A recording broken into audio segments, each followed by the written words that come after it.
Sorry for shuffling papers here.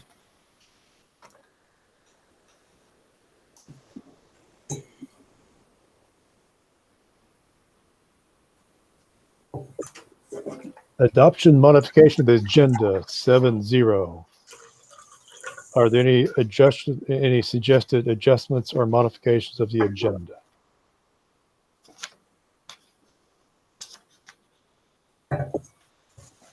I have one if no one else has anything.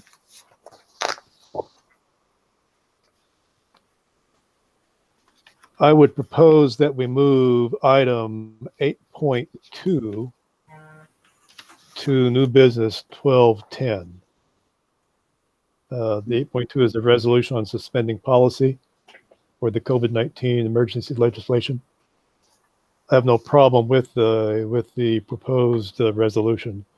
I just think that if we are suspending policy, we ought to suspend it in an open vote and not in a consent agenda vote. I'm fine with that.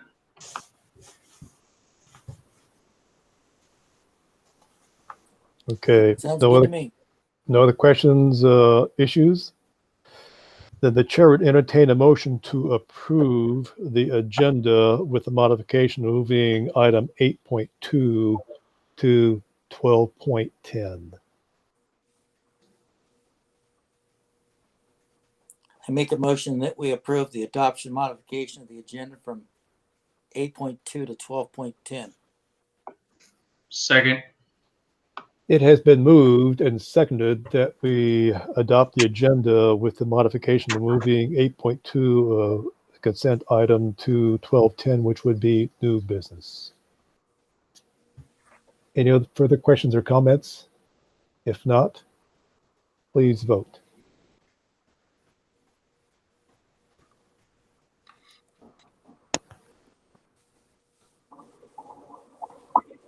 Motion carried 7-0.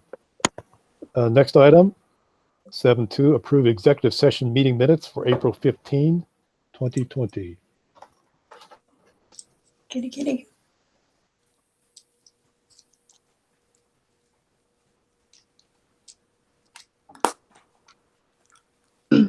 I make a motion we approve the executive session minutes as posted.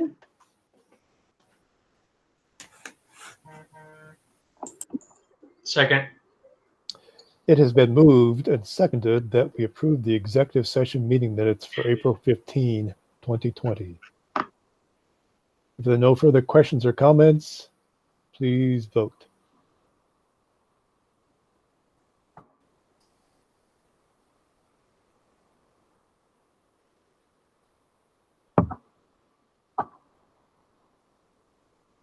Motion carried, 7 in favor, 0 opposed.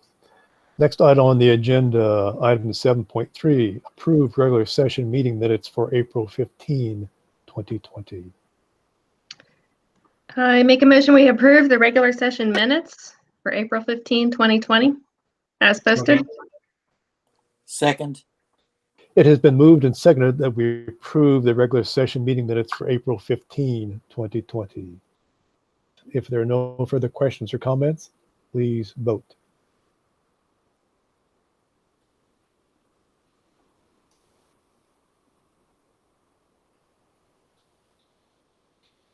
Motion carried 7-0. Next item 7.4, approve executive session meeting minutes for May 4th, 2020. I make a motion to approve the executive session meeting minutes for the special meeting on May 4th, 2020. Second. It has been moved and seconded that we approve the executive special session meeting minutes for May 4th, 2020. No further questions or comments? Please vote.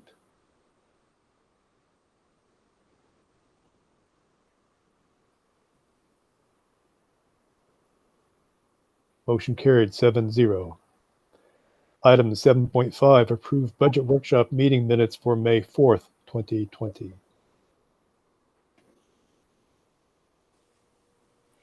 I make a motion we approve the budget workshop meeting minutes. for May 20th. Wait, or May 4th. May 4th. Terry, your second. Second. It has been approved, it's been moved and seconded that we approve the budget workshop meeting minutes for May 4th, 2020. No further questions or comments, please vote.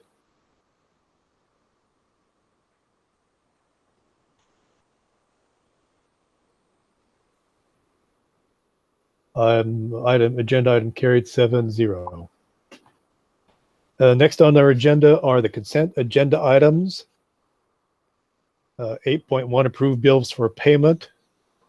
It may be reordered now, but was prior 8.3 allocation of professional development funds for FY20. Approved Axum Strategies LLC letter of engagement. District credit card holders. May supplemental pay. Revisions to 2019-2020 supplemental pay schedule. And the CARES/resolution for Clay County Community Partner funding.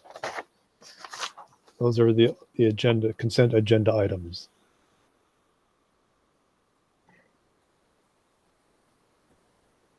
I make a motion we approve them, but I do have a question after we get a second. Second. It's moved Okay, and Mr. seconded. Go ahead. Oh, sorry. I jumped the gun a little bit. So are we going to talk about that CARES resolution later on in your report, Mr. Kruger? Where are you? Yeah, I see a thumbs up. Okay, that was my question. Okay, so it has been moved and seconded that we approve the consent agenda items. Please vote. No other further questions or comments, and please vote.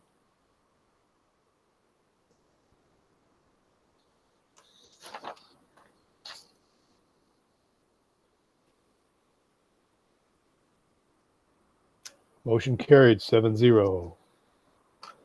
9.0 communications, 9.1 correspondence. Yeah, you have this picture from Holly Schrage of obviously her new baby. They had a very healthy baby. He's doing well. Holly's doing well, and she is back from maternity leave. Good. 9.2 board priorities update. Yeah, I took your feedback from your April meeting and tried to wordsmith some changes and additions to this year's priorities. Again, based on your comments and feedback. And so I present these to you tonight in a draft form, and welcome, additional feedback or comments or any tweaks that you would still like to make for your board priorities for the 2020-21 school year.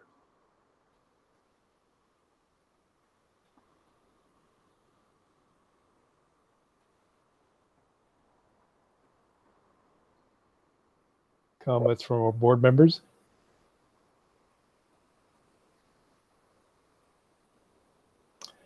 I have a comment, Dr. Schutz, on the one to exercise fiscal responsibility by balancing the budget and building reserve balances to 21%. You had crossed off by FY22. So I know you're trying to recognize the fact that we're not going to get to 21% end of next fiscal year. But I wonder if we need to wordsmith it a little bit more, just so we don't have an implication that we're trying to get it to 21% by the end of next fiscal year. Yeah, it's crossed off, meaning that you can see the edit, and then it would drop off in your final draft. So it wouldn't be there at all. Well, I understand by FY22 that would be gone, but even if you dropped it off, if you read that we're going to balance the budget and build reserves to 21%, is that a board priority for next year? I realize it depends what you mean by to 21%. I see. That's the goal we're working toward, but we're not going to achieve it next year. So it may be so, just so this is the ultimate goal, that we're not going to achieve it next year. Yeah, so if without a date on there, it looks like you're trying to do that in the 2021 school year. Yes, that's Yeah. that's my concern. So some type of language that would indicate this is a long-term goal. Yes. Okay.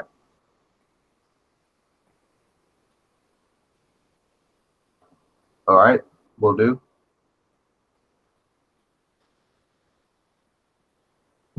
Any other questions or comments from board members for the board priorities?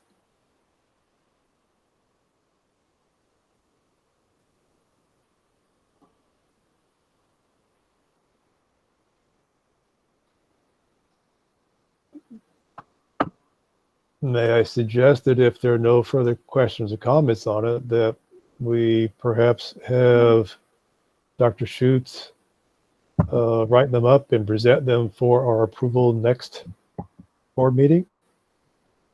June 10th. Yes. Okay. I'll have them ready for you. Okay.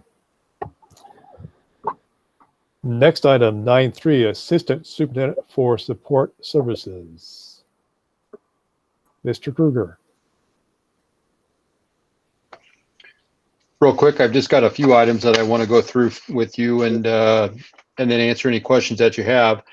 As previously voted upon this evening in the consent agenda, on May 1st, the Clay County Commissioners approved a resolution awarding nearly, in excess of $29 million of federal CARES recovery money to cities and schools and the health center in Clay County for costs associated with dealing with the pandemic after March 1st. The Smithville School District's allocation was $247,211.60. That was our allocation.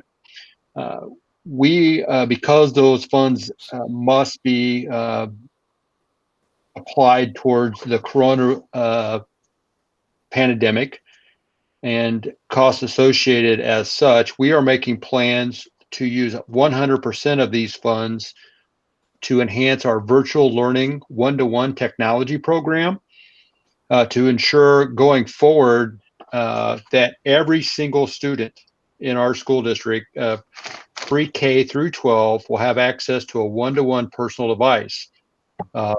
Robert Hedgecorth in Technology Department and Dr. Cradfield are working through what that looks like. But this kind of summary, we'll purchase 700 in excess of 700 Chromebooks, iPads, computer cards, charging devices, hotspots, so on and so forth to again, should we have to go to a one-to-one scenario again, we are equipped to do so. And again, all of that is allowed per the resolution and per the guidelines set by the federal government for these funds. We want to thank Clay County, the commissioners of Clay County, for including us as a partner in this program. I was on a webinar with them yet today. We're working through how to spend those funds, but again, it's a very, very great resource. One right now that the folks in Jackson County are dealing with, for example, and schools were not included in that program. It's a county decision. Clay County made the decision to include schools as a partner. Platte County is doing the same thing, but they did not include schools. So again, we feel very, very fortunate that commissioners included the schools as partners in this program. We were also notified just recently that through the Department of Elementary and Secondary Education on the federal side, we will be awarded using Title I, the Title I formula, about $70,000 of Corona CARES relief funds. Those are being applied based on our free and reduced populations. We will get that money likely after July 1st. Right now, our plans are kind of rolling out because of the guidelines, and they have to go towards costs related to the pandemic. We're going to apply those dollars towards operation of summer school, particularly if we do summer school in July. We will only receive about $70,000, which will not cover all the costs associated with summer school, but it will certainly help. So we're excited about that opportunity. Kind of related to the budget, today, Governor Parsons held a special webinar with school leaders across the entire state of Missouri to talk about the financial crisis that the state of Missouri is currently experiencing as a result of the COVID-19 pandemic. He said, and we kind of anticipated this, but he said that K-12 public education will experience a withholding of roughly 3 to 6% by June 30th, this current fiscal year, of state funds, 3 to 6%. For the Smithville School District, 3 to 6% is roughly $330,000 to $660,000. We get about a little over $11 million of basic formula money from the state of Missouri. So as things move forward a little more, we will know more information. But again, the governor put everybody on notice today that they are about 8% down in revenue, which equates to about $700 million short of a balanced budget at the state level. And that has to be made up. K-12 public education is only one of the state's agencies that are receiving a cut. Higher education, Medicare, state departments all across the state are receiving a reduction in revenue for the current year.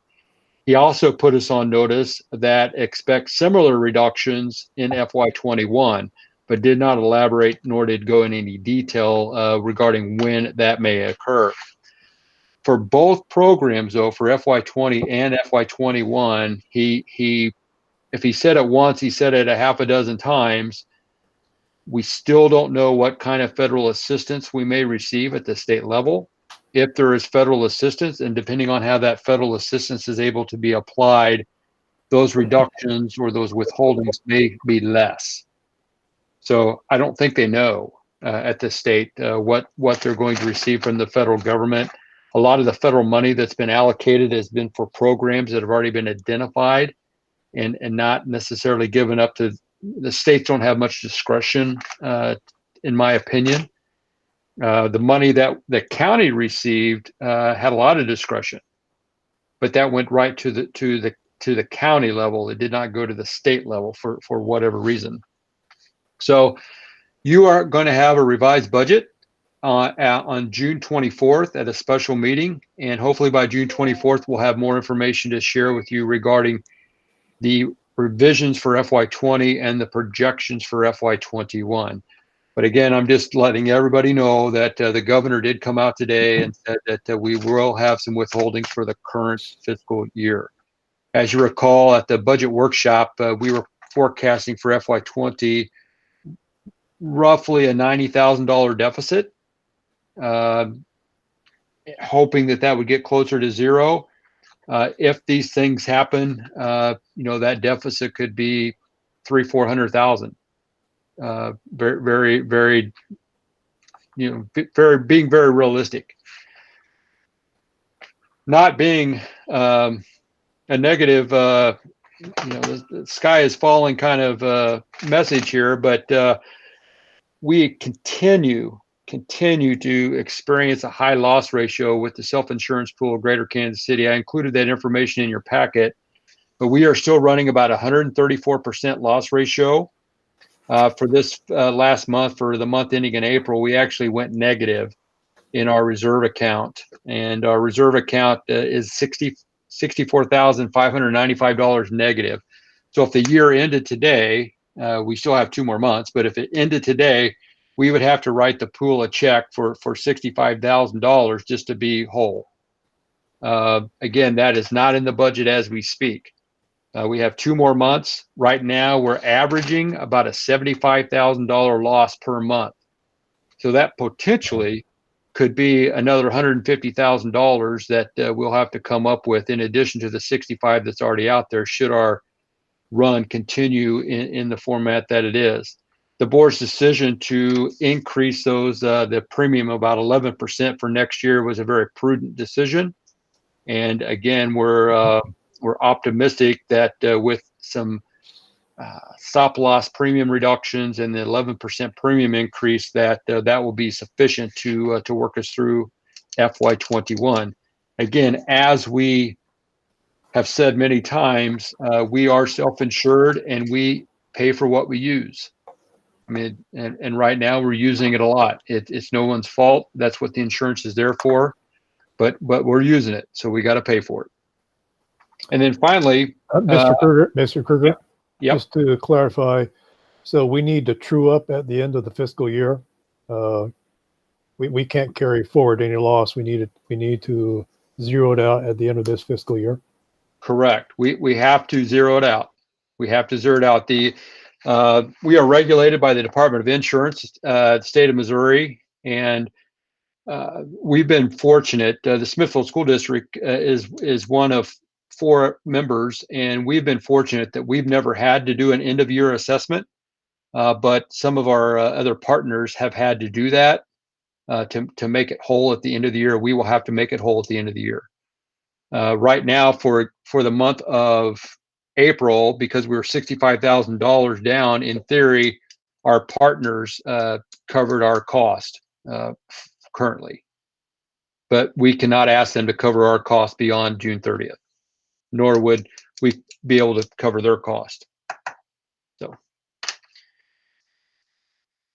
and then finally, in your packet, I guess put some information in there, some preliminary drawings for the April 4th ballot question. There's a drawing in there, a preliminary drawing of the 6th classroom addition at Eagle Heights.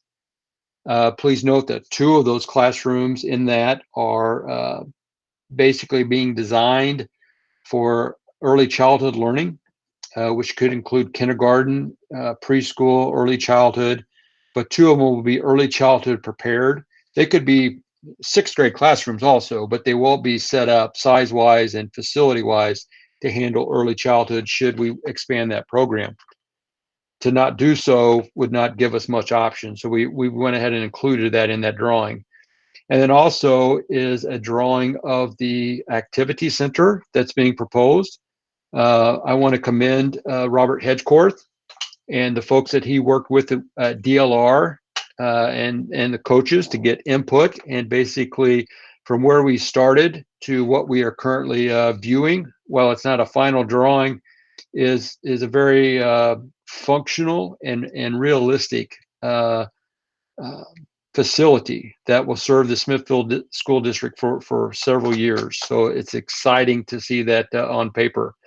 So if you have any questions about that, I will try to answer that, but probably will need to defer to Robert, because he knows that inside and out, and that will be his project. So that's all I have, unless you have any additional questions. What's the upper floor in the activity center?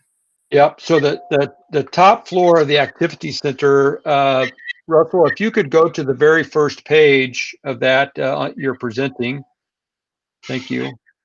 The very top floor there is the wrestling area. Okay. The main area is the wrestling area, but then also it's the area that encompasses the concessions, the restrooms, some offices, and a set of stairs is the top floor. The second floor are some changing area locker rooms, the weight room, training room, some laundry services, and so on and so forth. So the top floor is the wrestling area, the bottom floor is the weight room area and changing area. Do we know what the size is of the current weight room? Of the current weight room? Mm-hmm. As far as usable space, it's basically the length of the basketball court, which is 95 feet. Okay. And it's about 24 feet wide. So this will definitely give them a lot more space than what they have. Almost 3 times. That's excellent. That's good. Yeah, 3 times the space they have now. Great. More equipment. So, dumb Social question distance. here. So, if they have weight room as a class, they have to go across the parking lot to get there? Yes. Yes. Hey, Wayne, just a point. I think unless I heard it wrong, that is August 4th and not April 4th, correct? Yes, August 4th. Did I say April? I meant it is August 4th, 2020. Wayne, point of clarification, we call it a weight room and a wrestling room, but are these not, at least one is not a multi-purpose rooms for other organizations to use, such as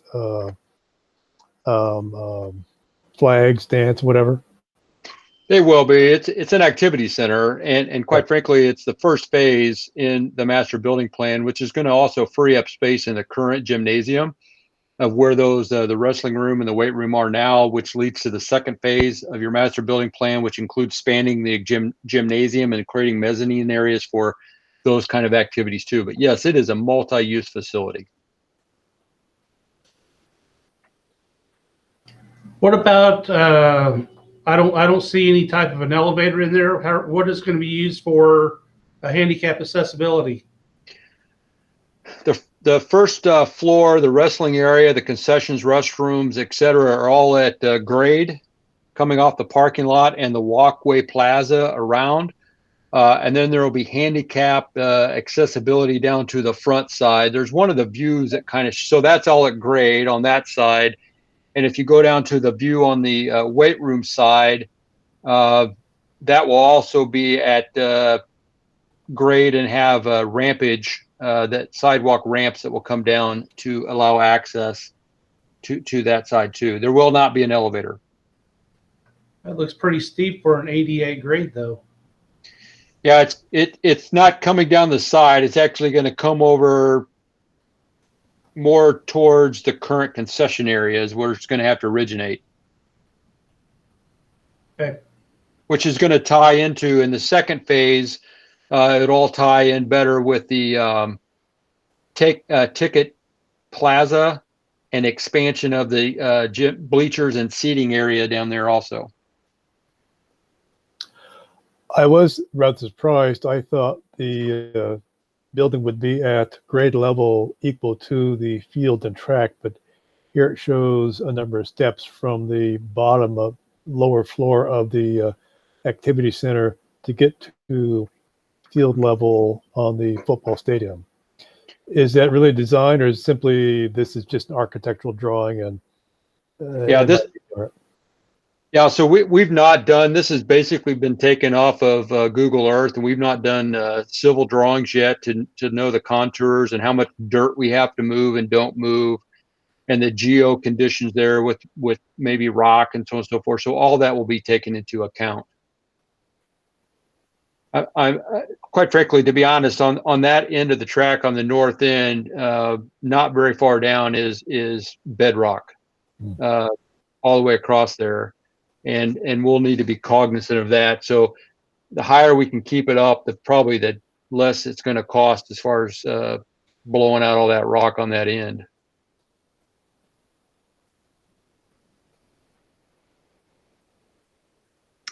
I'm sure our liability underwriter would like to have a railing there somewhere if we're going to have that much of a drop.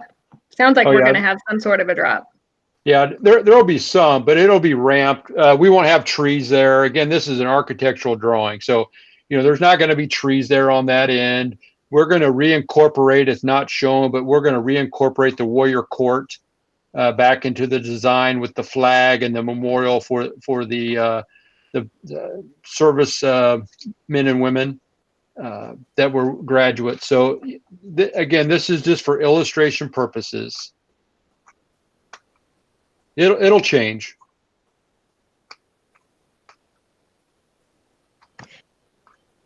All right, one more question. Uh-huh. What someone's listening and sent me a text. Are they keeping the old concession stand, the old building? Currently, yes. That is in the works to relieve that there in the first phase. However, in the second phase, when they expand the bleachers and take the ticket plaza area, it will need to be removed, in my opinion. The old blockhouse, but in this phase, it will remain. And remember, the second phase is 2025.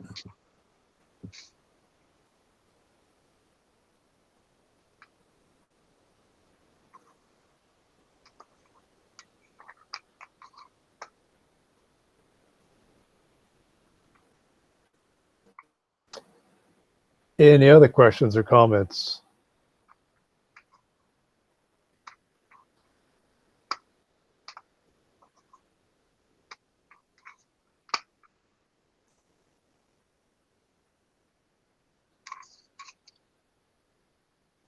Again, just to recap, in this phase, it will include the 6 classroom addition at Eagle Heights, the activity center at the stadium, and mechanical improvements at Smithville High School, Smithville Middle School, and at Horizon Elementary. So and playground improvements at all elementary locations, which includes fall surface improvements. There's a lot in this package.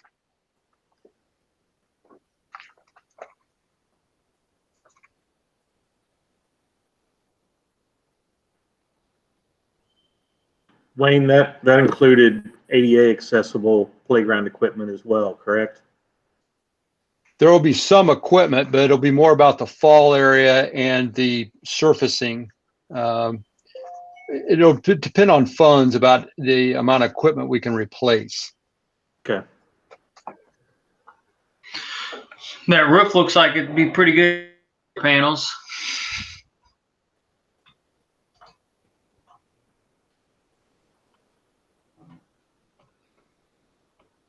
Yeah, right now it's a precast structure with architectural panels all the way around it for aesthetics. Is how it's laid out right now. That's not going to be any type of shelter or anything, though, is it, with the precast? No, and right now, depending on the cost, the precast may only come up part way, and it may be metal studs, red iron up on the top. Okay. For cost purposes. And metal panels, of course. Yes.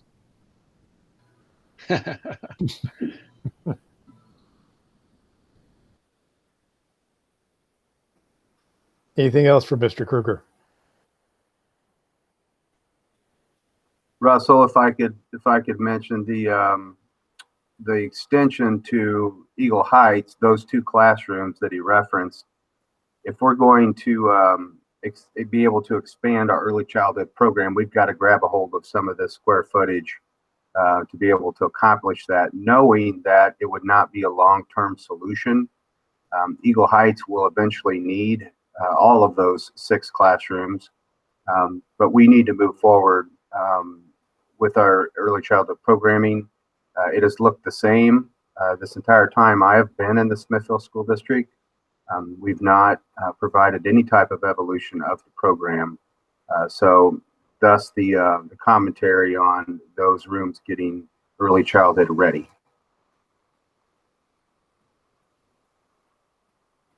Yeah, as I think I'm presenting in terms of the proposed 6th classroom addition at Eagle Heights Elementary. Yeah, it'd be the 2 classrooms on the end. And again, I stress that this wouldn't be a long-term solution.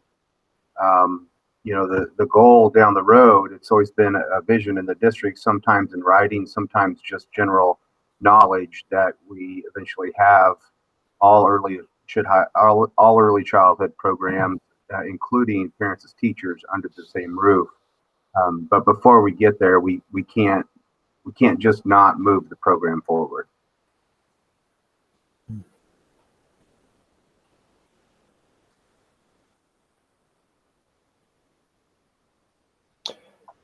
Any other questions or comments for Mr. Kruger or his subject that he presented? Then I suggest we move on to 9.4, Assistant Superintendent for Academic Services, Dr. Cradfield. Thank you. I just have a few updates, and then I'm going to turn it over to Dr. Platt and let her give you an update on graduation. In regards to food support in the district, we're currently serving about 500 families or students every day. And that's down 50 over the last couple of weeks. We're finding that as summer is coming along and as things are reopening, our parents are going back to work, kids are going back to daycare, some students are going to stay with other family members for a month or so. And so we do have families that are exiting that program, which is just fine. And it's perfect timing, really, because at the end of May, Coulter's bus service will no longer be doing the majority of the driving and delivering for us, and we will be relying on volunteers. So we will need about 11 volunteers per day in order to run all of the delivery routes, and then deliver food at each of the, or pass out food at each of the elementaries to make it more convenient for some of our families to pick up rather than have delivery. We are still serving 84 families with food boxes on a regular basis. And starting today, we were able to begin delivery of fresh produce on a regular basis too. And that is a result of Wayne securing a USDA grant that is allowing us to purchase $20 worth of fresh produce for every family until the end of June, and it will be paid for by that grant. So got a lot of emails today from some really excited people at the wonderful produce that was sitting on their porch when they opened up the door to get their meals. So that's a good thing. Very excited about that. Regarding summer school, I just wanted to update the board that we have been meeting on a regular basis with administrators, reviewing the data from the survey that we sent to our families. And our plan at this point is to have a modified, shortened kindergarten experience, along with a combination of face-to-face and virtual learning. The face-to-face will be grades 1 through 8. And it will be mainly remediation. So we'll be looking at the data that we have on our students and identifying kids who would benefit from some additional support through the summer to help catch them up. And so these kids were behind when we left for spring break. And so we want an opportunity to work with them one-on-one. The remainder of our students who want to participate in summer school will have a virtual learning experience. And we are working on a format that we would be able to then carry over into the regular school year, should we have an extended break like we have now in the future. So we've got a great group of administrators and teachers working on both of those projects, and we hope to have some things solidified by the end of this week so we can send information and a new registration form to our parents. High school summer school is the same as it has been in the past. We're offering personal finance, health, and ACT prep. Those are always online programs that run through the months of June and July, so there really is no change there. We are also working on some reopening strategies for the fall. We're using guidance from Clay County primarily, but also looking at other resources that we have available to us. But basically, we're coming up with multiple scenarios that would serve us and allow us to transition into fall, regardless of what the situation might be. If things improve like we expect them to, or hope them to, then we would have one scenario. If things regress and we have to perhaps do some at home and some in-person learning, we would have a plan for that as well. So working on about 3 strategies that we would be able to implement at a moment's notice, given the particular circumstances when we get to the middle of August. We are also working with a group of teachers on, we're calling it our online presence committee. This is focused a lot on technology and having a common foundation for all of our teachers, especially considering we will be one-to-one in all grade levels in the fall. What does it look like? What are the common expectations for all of our teachers regarding use of Google Classroom, features of Google Classroom? How do we train our students? How do we train our teachers? How do we train our parents to be able to use those tools effectively?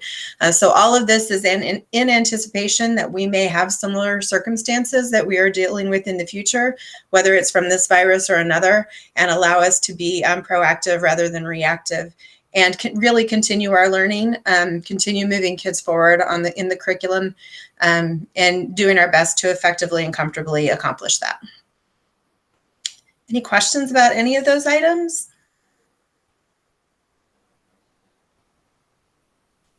So If not, I'm sorry. I was gonna make a few comments about the reopening of school, Michelle, if I may.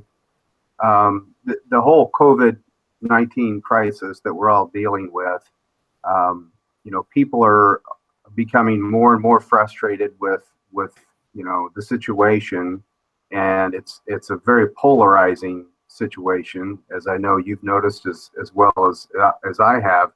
People either think we need to this is ridiculous, let's just all get out there and get back to work, or people don't want to leave their homes.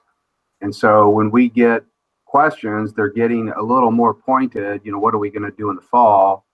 And I predict that over the course of the summer, people are really going to start pushing us on, make a decision, what are we going to do? But like a lot of answers right now, the answer is I don't know. We're looking at it. We're working on it. And what people would rather hear probably is I don't know, but I'll get an answer for you.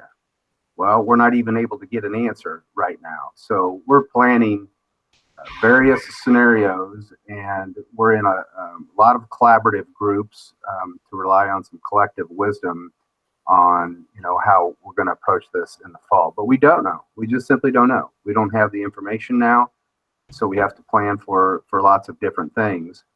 And you can come up with a plan that theoretically sounds like a really good plan, but anytime you try to plug transportation into that plan, if there's any type of social distancing that's required on the school bus, it just kind of throws a big cog in the wheel. So anyway, that consumes a lot of our time these days as we work together over here in the central office and looking to the fall and what are the potential possibilities.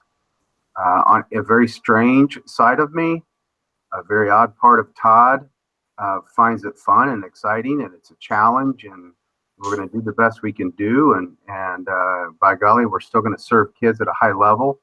And so all of that's a good part of Todd, I would say, but it's very, very challenging at the same time.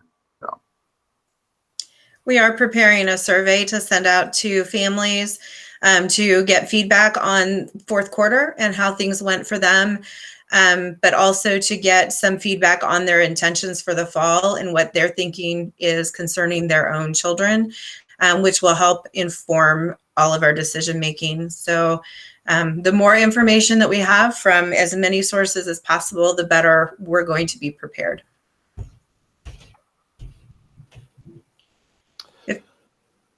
I would counsel that because this is a completely unknown situation to us, to have an expectation of knowing what's going to happen 2 weeks, 2 months from now is an unfounded expectation. I think it's going to be a lot of changes. For example, right now, as the society is opening up, I kind of step back and think of it as it's a great experiment. And I'm very content to be part of the control. Stay at home and see what happens to the rest who go out and party and gather at the beach and whatever. But it's going to be an experiment, and I'm happy being the control. And the other thing I would like to offer as a point of guidance is that through my business career, I formulated the philosophy, rightly or wrongly, that you never make a decision until you actually have to. That to make a decision prematurely is not based upon the latest information you have. So just my personal points of view. Thank you.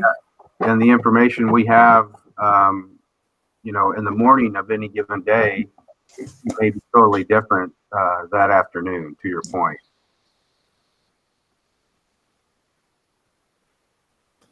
Anything else for Dr. Crowderfield? If you don't have any other questions, I'll let Dr. Platt share an update on graduation. She's been working really hard with the seniors and doing everything she can to accommodate their wishes as far as this wonderful, unique experience that they are going through. So just, I guess, playing off of what Dr. Schutz was saying with the whole problem solving, I've been wondering why I'm so tired. And I think it's because every day we come in, we're problem solving the what ifs, and it makes it challenging. Excuse me.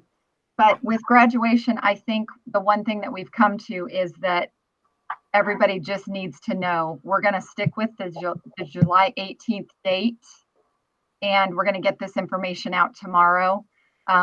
So for the board members, this is obviously very important for you. We are going to move the time back because it will be on the football field, hopefully, and we don't want to be out there at 2 p.m. So, and we don't want to wear our bathing suits. So we're going to move it back to, I think, 5 p.m. The plan will be to have 3 groups of 75, one on the field, one waiting in the aux gym, and one waiting in the regular gym, and kind of rotating them out. Some logistics we're working on is what does that look like? What does the stage look like? What does it look like to come up there and greet you with an elbow, or however we're going to do that? We've decided that we'll put the jacket on their chair so that they're holding their diploma and can take the picture when they get onto the stage. Reed Portrait will be there to take their pictures. When they've completed that portion of it, we'll move them out to a place on the track where they have 6 feet all around them, and they will throw up their cap. So that's important to them. I think I've fit in everything at this point. So, and then we'll rotate them out. So that's the plan. And I will communicate the specifics of that as we get closer. So. And speeches will be done in advance. Yes, all pre-recorded. So those of you that give speeches, I'll be getting in touch with you. Any questions? No, I just have a comment. I've been waiting 10 years for a graduation ceremony at Warrior Field, and I'm excited. I won't be able to participate in this one, but I will be there. So looking forward to that. It just took a pandemic. Who said? I don't know. I have no problem with inviting a former board member back, robes and all, to be there if he wants to be there, since, as he said, and I've heard for 10 years, this is where we ought to have graduation.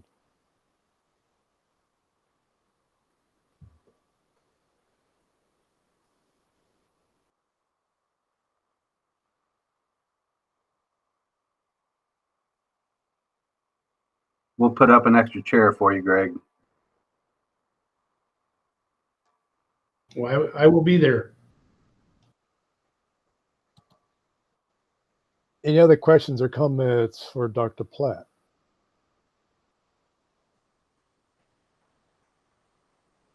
If none, then are we prepared to move on to item 9.5, comments from the audience? Looks like Robert. we may not have anybody at the central office. Mr. Headscorth? We have no public comments at this time. Okay.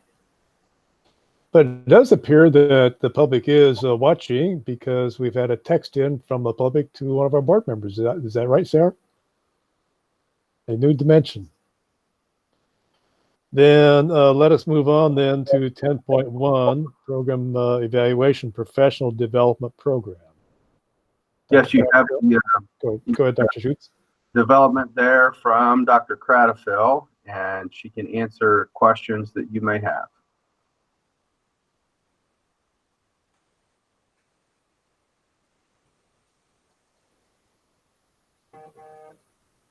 This was one of the things we talked about, I think, in our evaluation, our board evaluation, our self-evaluation, is wanting to know more about professional development. Is that right? Yeah, we had talked, the board had talked about that, and I had suggested that one thing we could do is during Michelle's monthly reports is she could provide a memo to you as to what's been going on since the previous month in professional development. And you can either ask questions about it or not. It could just be a monthly report, but at least on a consistent basis, you would be getting more information about what's happening in professional development. Nope, I appreciate it. Thank you. Yeah, as it is now, you're getting this report every other year. So this would provide more focus for the board if you chose to you know, again, you could talk about it or not talk about it, but you'd be getting any information. I also provide an update after each of our professional development days, but that's in my comments and not in writing. So I think it would be good for all of us, honestly, to have a record of all of the professional development going on, not just at the district level, but also at the building level as well.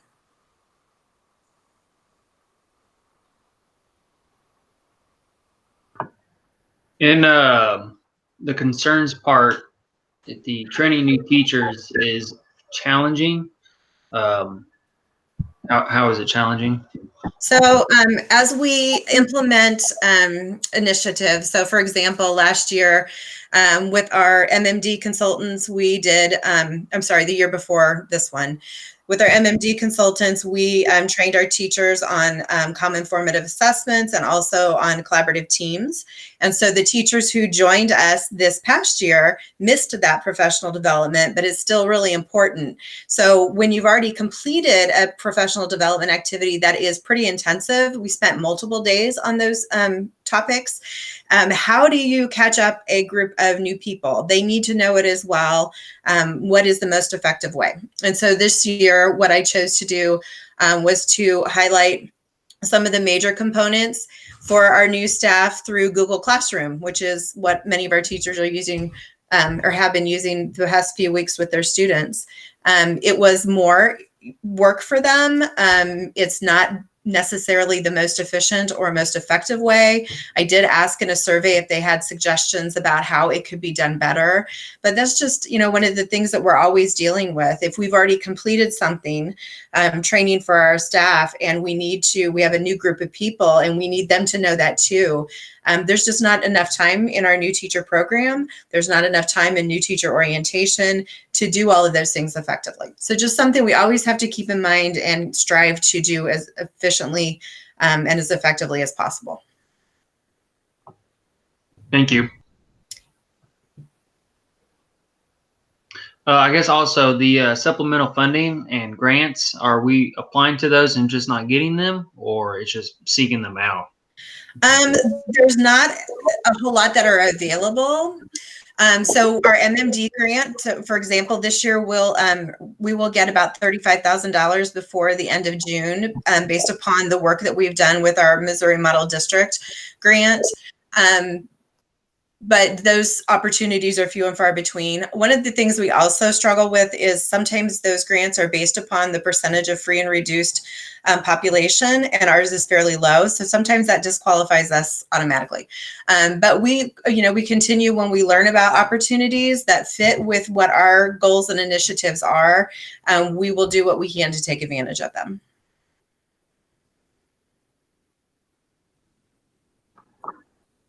Thank you. Dr. Credifield? Yes. Hey, as far as your example that you gave about the professional development that was done once every 2 years, and that the teachers that came in this year, it was hard to teach them, especially with all the online learning that's going on now, had there been given any consideration? I'm not sure if there's copyright infringements or anything like that as far as recording that professional development opportunity and then using that as the basis to providing that to the newer teachers that didn't receive it the year before? Yeah, that is a possibility.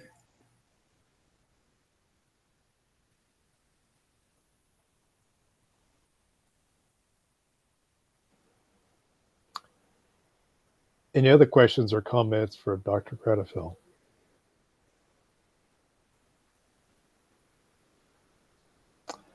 Hearing none, well, thank you, Dr. Credifield, and let us move on then to 10.2, the A+ program. Mr. Schaefer.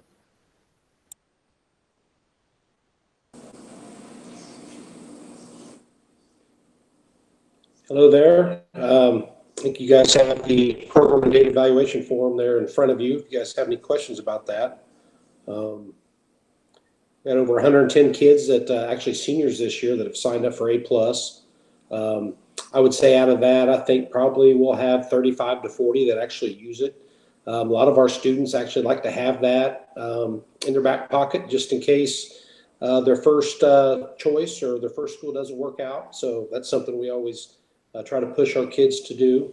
And I think the biggest issue we have is getting these students placed during the school year. This summer is going to be a little chaotic.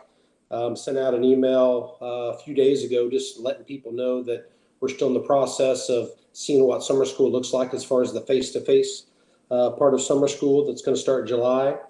And how many students we can actually, how many A+ students can actually participate in that, because summer has really helped lessen the burden a little bit with what we have to do during the school year as far as placing kids fall semester and spring semester. So.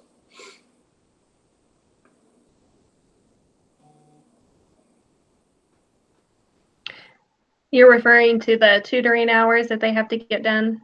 Yes, 50 tutoring hours. 50 tutoring hours just their senior year? Is that right? They can do it anytime. Normally, it's between their junior and senior years when they get their 50 tutoring hours. Yep.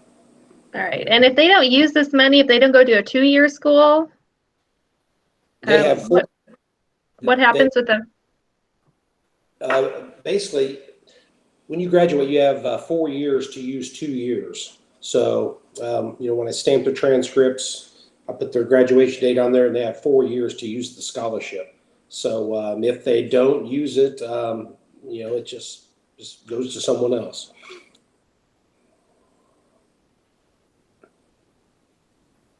I have a question in regards to the tutoring. Mm-hmm. Must it be in the classroom? Can it be after school hours? Could it be on weekends? We've never really had it on weekends. We have actually had students go up to the elementary school since they got out a little bit later, and work with some of the elementary schools till 4 o'clock or whenever they get out. So we have had that before. It's just usually we have 2 or 3 students that can't fit it in their schedule, and we try to make it work, in situations like that. But for the most part, they either sign up to use it during the fall or the spring or during the summer. Yes. Well, I just trying to explore options, trying to explore ideas, perhaps some weekend. But I also understand one needs to have supervision when you do this, and so if you did it outside of the classroom, how would you have proper supervision? Right. I'm also curious, what are the teachers' reaction to this? Do they look at it as this is a help, or do they tolerate it? Do they request it? How are the kids assigned to the classrooms, to the subjects, to the teachers that they do? That's a good question. What I do each semester is I fill out a Google form, and basically, kids, each block, I'll have a group, let's say block 1A. So I'll have 6 students that need to be placed in 1A. And I just go down there and I just put the times that they're available. And I send that out to all the elementary schools and the middle school. And the teachers get in there and they actually sign up for students and what time works best in their classroom. It's a big hit in the elementary schools. So second block, third block, and fourth block are never a problem to place. First block is they can only go to the middle school because of start times, the way start times are. So sometimes I have to beg and plead a little bit to place my first block students at the middle school. I think the age variation just isn't as large. So, at the elementary schools, the little kids really look up to these high school kids when they come in their classrooms. Most of them throw parties when they leave, and it's just a real good bonding experience, and the students really enjoy it. But at the middle school, it's just not quite like that with middle school kids. Those high school kids are cool, but not quite as cool. So are there issues in terms of, does Maple or Eagle Heights get reduced coverage because of distance from main campus? They actually, we have a form where the students fill out, so they have to have transportation to get there. But so they'll probably miss out on 10 minutes, especially going to Maple, and then probably they may get 15 or 20 minutes less if they go to Eagle. But it has not been a problem. It's just something I speak to them before we send them out, and hey, you're driving straight there, straight back. That doesn't mean go to Quick Trip, get a drink. and have that big talk with them, and they have to have a form signed by their parents to give permission for them to drive to A+. So that's how, that's how we handle that. Okay. I've seen a lot of A+ students at the elementary schools, and I think the teachers welcome them. I've seen them get involved in the classroom, involved in teaching, reading to the kids. They also help the teacher by getting copies or getting something they need from someplace. I think it's a welcome thing from the teachers, and I think the A+ students really benefit from it. Yeah, I agree. Like I said, really in the elementary schools, it's a hit. It's.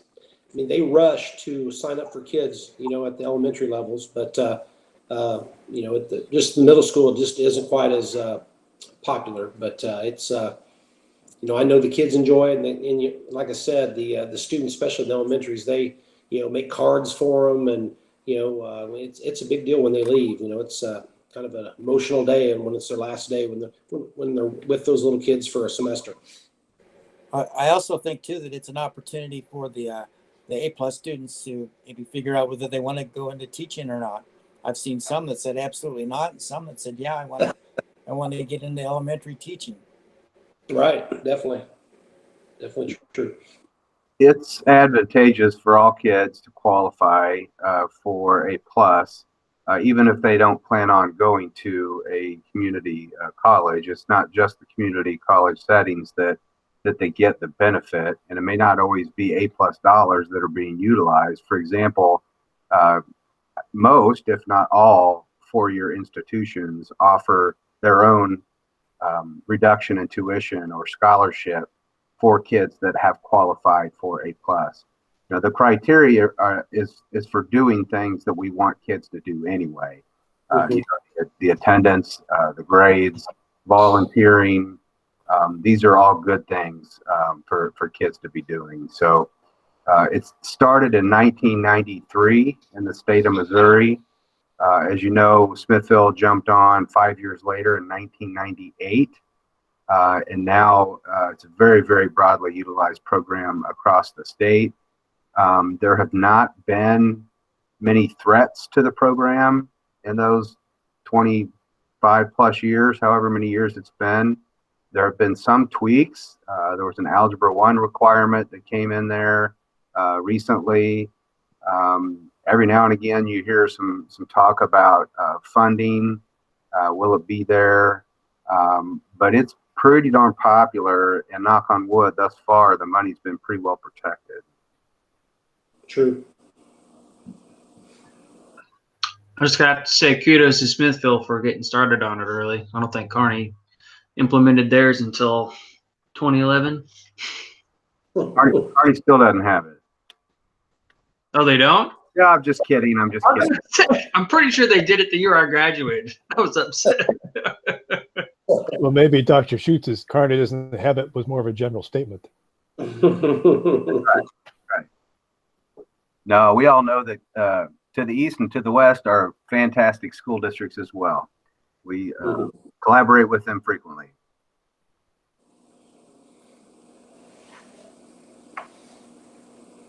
Any other questions or comments for Mr. Schaefer?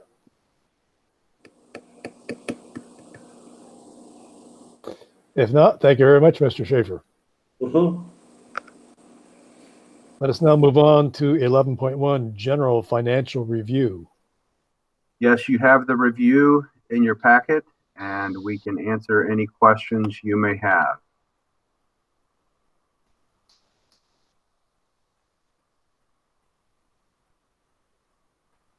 If no questions, let's move on to 11.2, Architectural Contract from ACI Bolan, Timeline, and Fee Proposal for 6 additional classrooms at Eagle Heights Elementary. Yeah, Mr. Kruger, you want to handle this? Absolutely. So this is brought to you tonight, which is different than we've done in previous building projects. Basically, what we're asking for is to go ahead and authorize ACI to begin the design process now. So when August 4th gets here, we can be ahead to be able to bid the project and have the bid packages out in such a way that that building will be ready in the fall of 21. If we were to wait until after August, which was when the election is on August 4th, and then turn them loose, we would not be able to open the building in the fall of 21. And we've structured and worked with ACI in such a way that in one of the attachments in the package, they've estimated their total fee structure for the project to be roughly $183,000.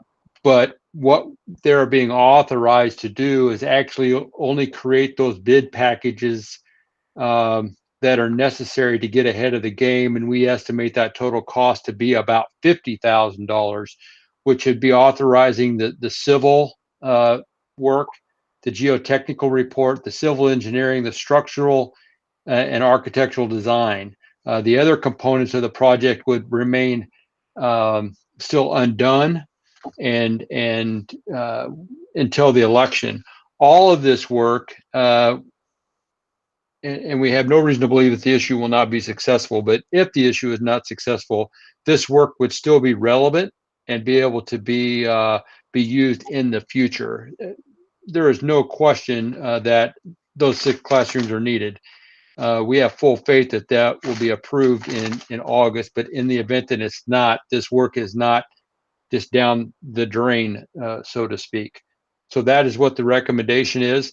Should the issue be successful, we will be able to reimburse ourselves from the bond proceeds for these additional upfront costs. But if the election is not successful, these will all be basically at the cost of the district and no opportunity to reimburse ourselves until the election does pass. But again, we've not done this in the past. We've always waited. But we feel at this point of the game to be have those classrooms ready for kids. We're just not in a position to wait at this time. So that's the recommendation.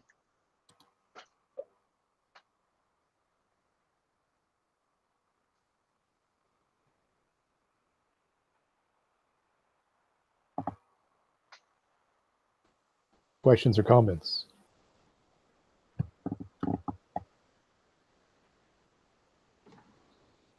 It's a risk, but I think it's a risk worth taking with the success rate of previous bond issues and being able to have those 6 classrooms ready to go with the fall of 2021 would far outweigh the risk of having it delayed, just interfering with the rest of the school, trying to get those classrooms finished and everything that was going on.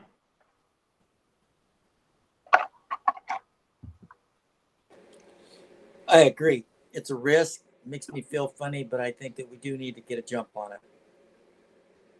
I feel kind of pretty positive about this upcoming bond issue.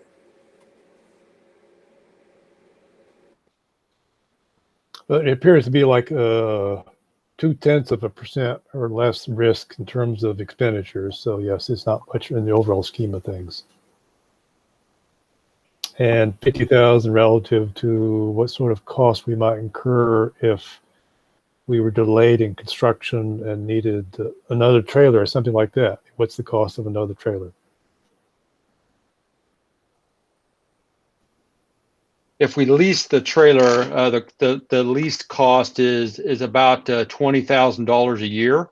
If we purchase the trailer and it's a new trailer, it's around $100,000 plus the setup fees. So again, this is a very low risk, and when we start talking about needing additional space.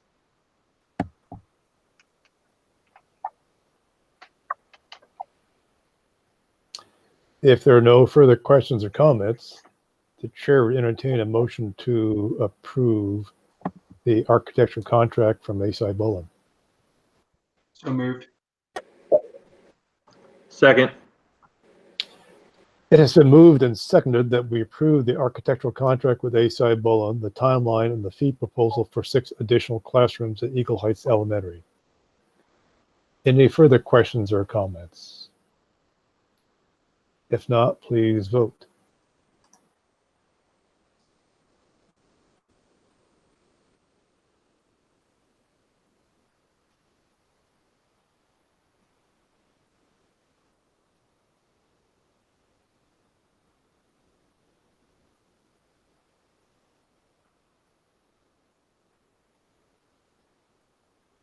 Henry, you having problems? Sorry to single you out, but you seem to be hanging out there.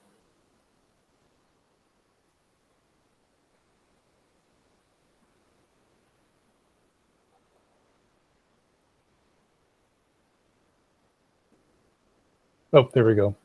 I had to rejoin the meeting. It synced me Okay. out. Okay. Motion carried, 6 in favor, or 7 in favor, 0 opposed. Next item, 12.1, Smithville School District Salary and Benefits Committee presentation. I think we're being joined by some new people here. Yeah, we have Sean Logan's on with you, Lisa Gass and Nicole Johnson are all three here with you.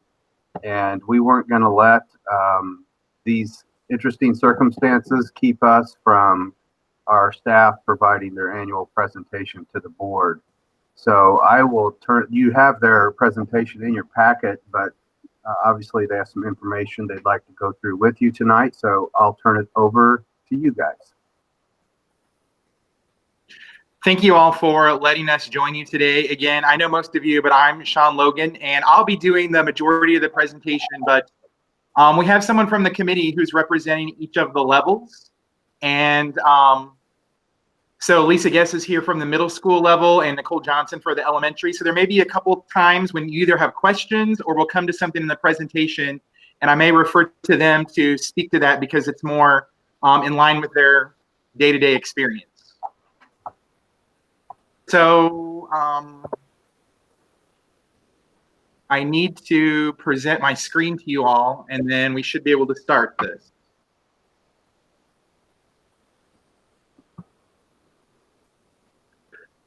So again, it has been a couple of years since we've been able to present to you because last year there was some uncertainty around negotiations with the legislation in the state, but this year we were able to move forward. So we appreciate you letting us present to you again this year. And you'll see on this first slide that these are my colleagues who worked very hard on this presentation along with me. And so I wanted to thank all of them for their work. Even though we went to online school and have been at home, we've all still been able to continue communicating with one another. And again, we appreciate being with you here tonight. To give you an overview of what we'd like to do here is we're going to share. Hey, Sean. Yes. Sean, sorry to interrupt you. We lost your presentation, or at least I did, and I know Sarah did too. Could you present that again? I'll try. I'm not sure what closed the screen. Can we see it now? No.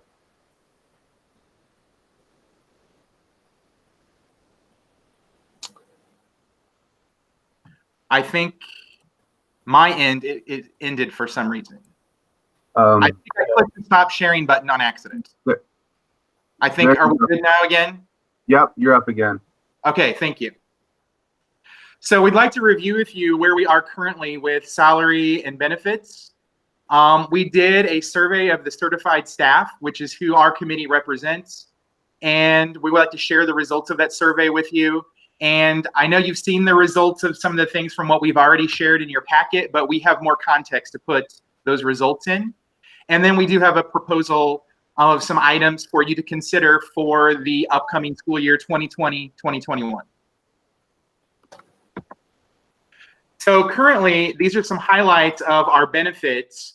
We appreciate that you do offer us a 100% board paid health insurance option. And these are the three options that are at a zero cost to the employee as far as health. We still have a 100% board paid dental insurance option. And we're going to share more about how the staff feels about the insurance when we get to our survey. And then also the last time we met with you in 2018, we did ask you all to pass a annual leave days policy. And we feel that has been a significant improvement in the benefits offered to the staff. And I would say this has been a very positive impact on staff morale, that this policy has been very popular with the staff, and I think they greatly appreciate it.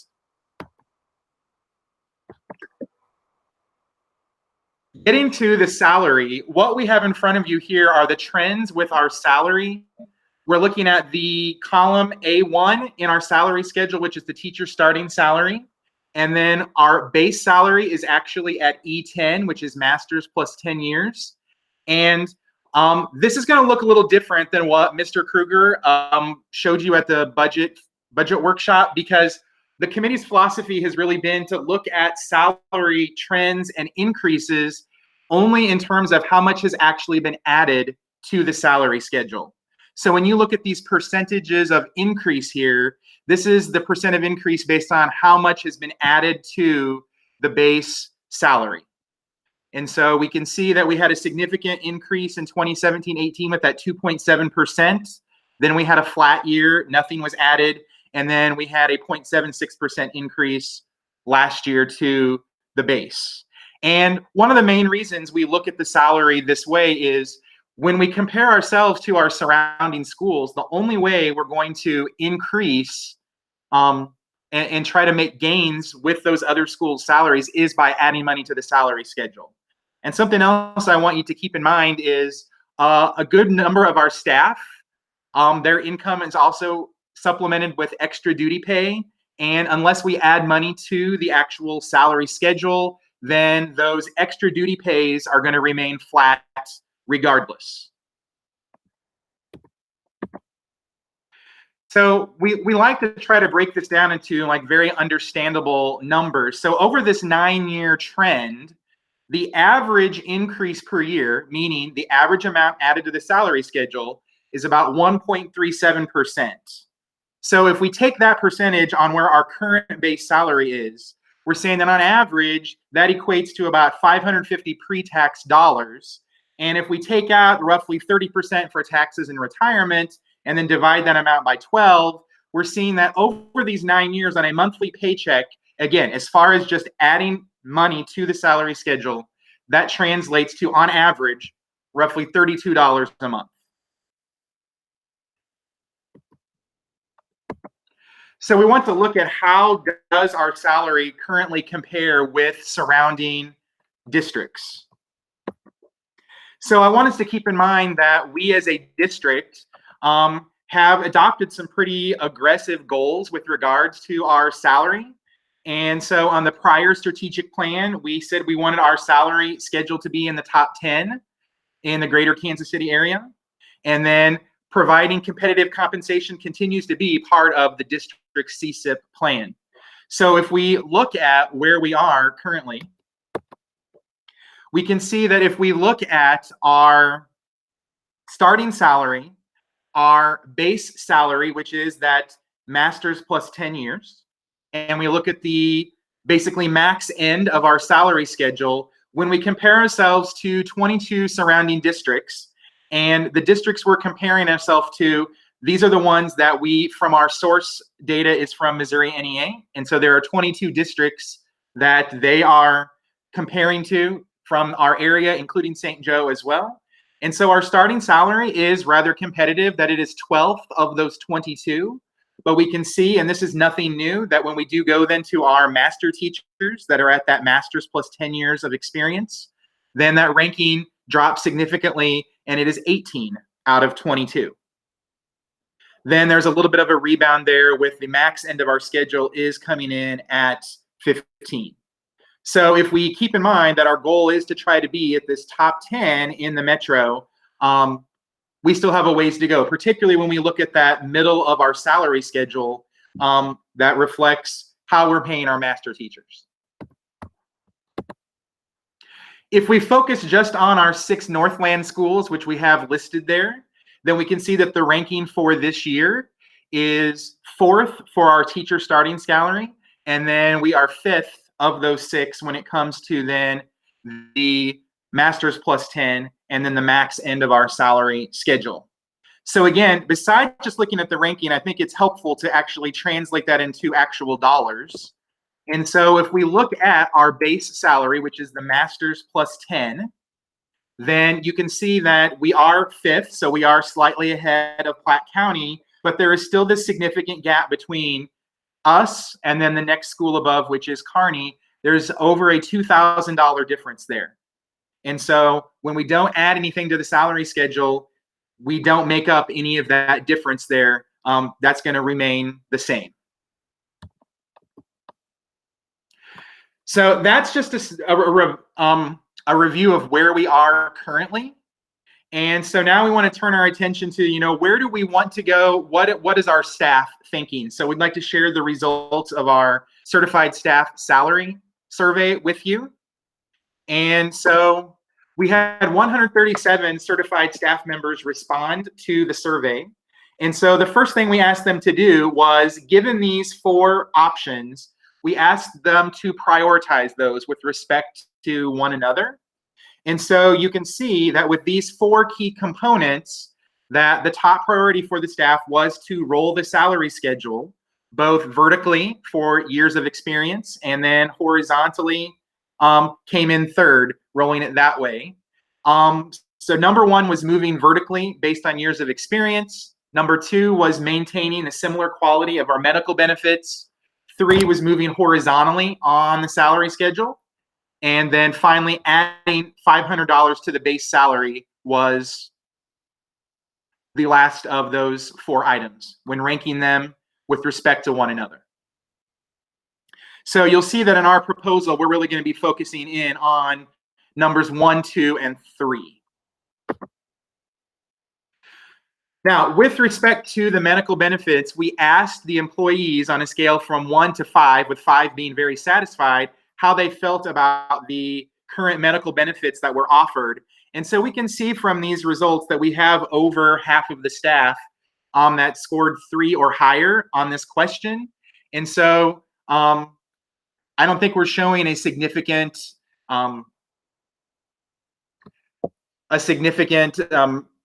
dislike of those benefits. I think on the next slide, you're going to see where we have there's more of a concern with the staff is when it comes to the dental benefits. And so if we look at this, nearly 2/3 of the staff has ranked their satisfaction with the dental as a 3, 2, or 1. And you can in fact even see that the largest category of responses here was very unsatisfied. Now, we asked the staff to, give us reasons for their answer. And so while there were a lot of anecdotal things that we were given, there is some consensus, I think, as to why the results are this way. So the committee, we've summarized those for you. The number 1 reason for these answers seems to be because the Smithville dentists were not included in the 100% Board of Education paid plan. So many staff really felt then to stay with their Smithville dentist, it was almost like being forced to move up to the next tier, which you do have to buy up to do that. And we'll talk about that amount here in a moment. Other staff members who did want to go to that 100%, they wanted to stay with the 100% plan, they had to then change their dentist and just kind of felt there was less freedom with that option.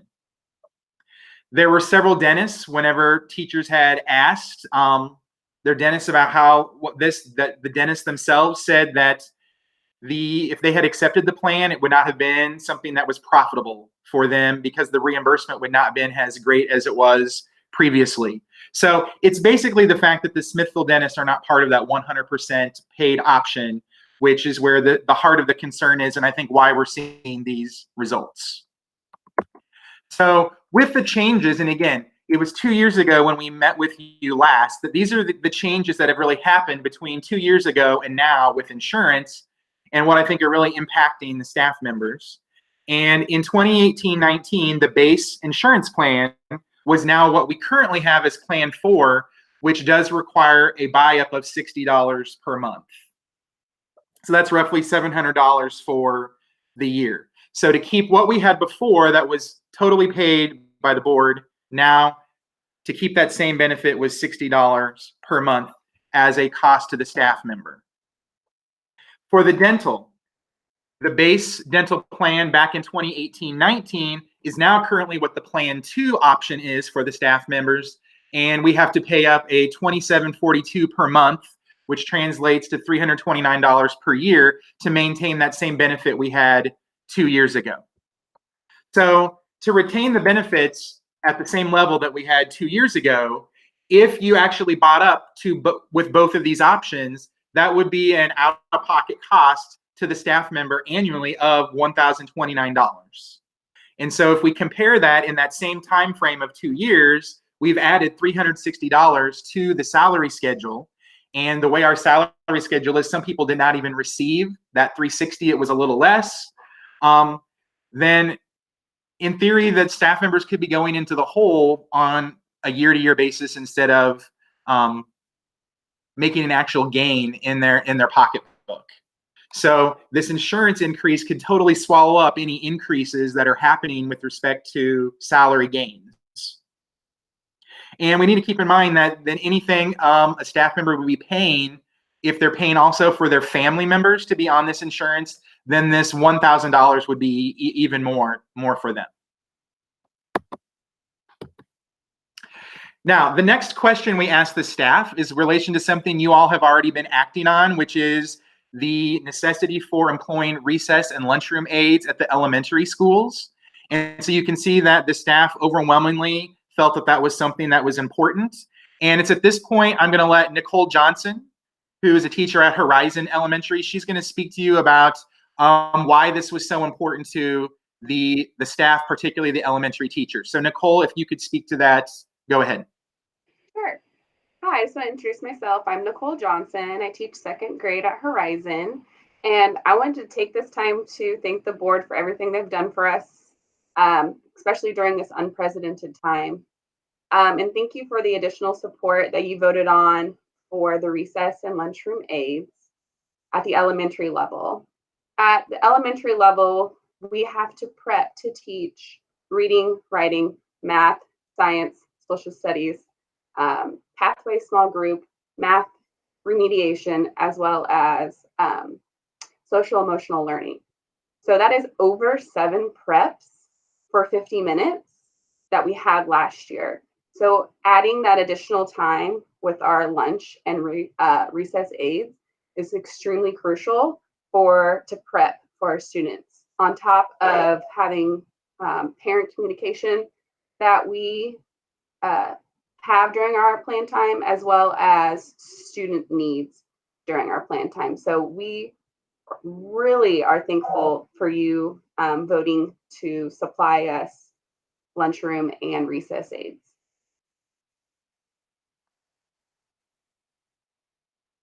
All right, thank you, Nicole. So there were some other questions that we asked of the staff, and a lot of these were just yes or no questions. And so this is just a summary then of those responses. So we know something that the board has employed, considering where we are in our current budget situation, has employed the past 2 years an early separation incentive plan to staff members who are currently qualified to retire. And we asked the staff if they support that plan continuing. And you can see that nearly 80% of our certified staff responded yes, they would like to see this separation plan continue. So you will see this is something that will be part of our proposal at the end of the presentation. Now, you might be asking, well, why do we support this? Because the plan is really an incentive that we're asking teachers to retire. But we really kind of see this currently as a win-win for the district and the teaching staff, because if we are in a budget crisis, then it's a win for the district because this is resulting in a significant savings to the district. And it's also offering a benefit for those staff at the end of their career. And in all honesty, we have had some teachers who were near the very end of their career and have left for other districts simply to increase their final year package totals, because that's how our retirement is figured. The higher you can make your final years, the stronger your retirement payout is going to be. And so we feel that continuing this type of plan is something that is not something, we're not looking to push people out. We think quite the contrary. It's going to incentivize staff members at the end of their career to finish in Smithville, which we see keeping those master teachers in our district can only be a benefit to our students. With our annual leave days, those annual leave days that are unused can currently be paid back to staff members when they reach certain levels. And so we asked the staff if they would consider possibly changing the way those annual leave days are compensated. And so the first question was, do you support changing the way that annual leave days are compensated, the unused days are compensated, by honoring the total years of teaching experience instead of consecutive years within Smithville? And you can see that over 3/4 of the staff responded yes. So currently, you have to have maintained at least 5 consecutive years in SSD in order to qualify for any type of buyback of your unused leave days. And then that amount increases that you can get compensated the longer you've been here. But we're seeing the staff is saying we think that should really be applying to all. And we'll see on the next question to go along with that, that we asked the staff if they supported changing the way that the unused leave days are compensated by extending that eligibility also to teachers that have less than 5 years of consecutive experience within Smithville schools. And you can see that we were at 69% also responded yes to this. And so we feel that by extending the eligibility for this compensation, that we're not going to have teachers that are just using up the days because they're not going to get compensated. As an example, if you were here for 5 years and had perfect attendance, you would receive 0 compensation upon your exit from Smithville schools for not using any of your leave days. And so we feel that that should be extended to all teachers, and they should all be compensated for not using those days. Because again, having the teacher of record in the classroom and not a substitute, again, is what really is best for our students. The next thing we want you to consider is the idea of changing the certified teacher contract from 187 to 184 days by removing the paid holidays from our contract. You can see that over 3/4 of the staff support this change. And it's important to note this is not a change that's going to change anything in regards to salary, or it's not going to change the calendar. All it does is remove those 3 paid holidays. And by doing so, the teacher's daily rate of pay will be higher. And if we increase that daily rate of pay, that will make our salary look more competitive with other districts. And also, in the future, we may be negotiating that the unused leave days, the amount that those are repaid, will be tied to the annual daily rate of pay. So the more we can increase that daily rate of pay, that is a positive. Now, this is something we're not asking you to act on now, but this is something that we really want to be thinking about going forward, particularly if we are in a situation where the budget is not as sound as we'd like it to be, that this is possibly something we can do if we can't add more to the salary schedule. So something going forward as we work with salary in the coming year, as well as we work on designing the calendar for future years. You can see here that 83% of the certified staff responded that they would support extending our regular school day by anywhere from 10 to 25 minutes in order to reduce the total number of days in our yearly calendar. That still would preserve the number of hours of instruction, but it would just reduce the number of days that we are working. So again, if we can't add money to the salary schedule, we can reduce the number of days worked. And if we reduce the number of days worked, that also is going to further increase that daily rate of pay. So we feel there's a lot of positives. The staff feels there's a lot of positives that could come from us giving some strong consideration to this concept. We also asked the staff if there were any responsibilities that could be modified that would improve the quality of our working conditions. and there's some examples that you can see there. There are many things that teachers are doing besides just teaching their students, and all of that work can be very overwhelming. So when we're thinking about the fact maybe we aren't in a place to add money to our salary schedule, could we possibly affect the working conditions and change the striking number of responsibilities that teachers have to do? And so we had a lot of different responses of things that teachers felt that could be removed from their current responsibilities. And we really want to thank Dr. Cradfield that she has met with the committee, and we have discussed what a lot of those things are. And so at this point, one thing that we're working toward with Dr. Cradfield is the PDPs. The professional development plans are something that could be less work for teachers because they're going to be the same plan on a 3-year basis instead of just a 1-year plan. There are other things we've also discussed with Dr. Cradfield, but once the COVID-19 crisis has hit, a lot of those things we can't really make decisions about with the current uncertainty that we're facing as a district. But again, we want to emphasize, we want to thank Dr. Cradfield for listening to us with these concerns and issues. So to summarize what we have said, these are things that we are proposing for you as the board to consider for 2020-21. Based on the priorities of our staff, we would like for you to adopt a salary schedule that allows the staff to advance by their years of experience and hours of education.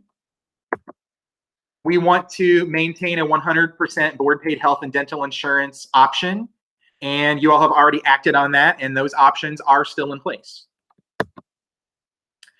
We want to maintain the current tutoring stipends, and because we had to leave in March and missed an entire quarter of school, there was tutoring funds that were not utilized as they normally would. I would say typically, at least at the high school, a significant amount of tutoring happens during fourth quarter. That did not get to happen this year. And so we would like those funds that were not used this year to be moved to next fiscal year so they could be used by teachers next year. Because we may have additional gaps in instruction because of the fact we missed a quarter of the year this year, more tutoring may be required next year. So we feel those funds should roll over to the next year. We'd also like to see that the way that the tutoring rate is currently applied to staff members, it's based on years of experience in Smithville School District. And we'd like that those tutoring rates to actually just reflect total years of experience, not just the total years in Smithville. We also want to maintain what currently is in place with our stipends for clubs that are not explicitly outlined on the extra duty pay schedule, and their other building level initiatives as well. So we would like those stipends to continue. Number 5, you all have also already acted upon, and we appreciate that you have decided to employ the recess and lunchroom aides at the elementary schools. We would like you to consider a commitment to the early separation incentive plan for the next 10 years. Again, I outlined earlier why we feel that's a win-win for the district because of what it saves, and that we do feel that it's going to encourage our teachers at the end of their career to finish at Smithville School District. We'd like you to reduce the number of contract days from 187 to 184 by eliminating the paid holidays. So again, there is no cost to this item in our proposal. We'd like to see a revisal in the policy to the annual leave days buyback. That would be based on a staff member's years of experience, not just consecutive years in Smithville School District, and that it also would extend to employees with less than 5 years of experience in Smithville School District. Because we are in this COVID-19 situation, as a salary committee, we felt it was important for you to understand it was very important to the staff that we have a COVID-19 plan in place in case we do have staff members who become exposed to or contract COVID-19 once we do return in the next school year.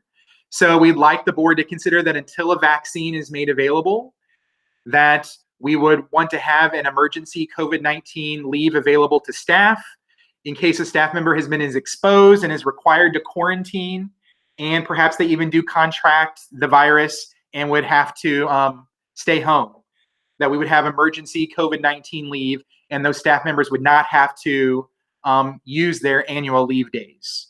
We also want to understand that it's possible that if this is a prolonged pandemic, that someone could be faced with exposure more than once. So this emergency leave may have to be granted to someone more than once, because maybe they're exposed once because of their child, and maybe they're exposed another time because of a spouse.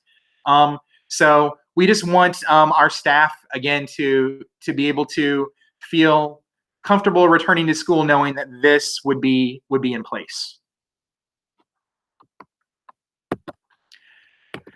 And when we think about then what we are presenting here, there are just impacts in so many different ways that if we have a strong salary and benefits package, that this is just something that is a win-win for our district, and particularly for our students, teachers, and our community.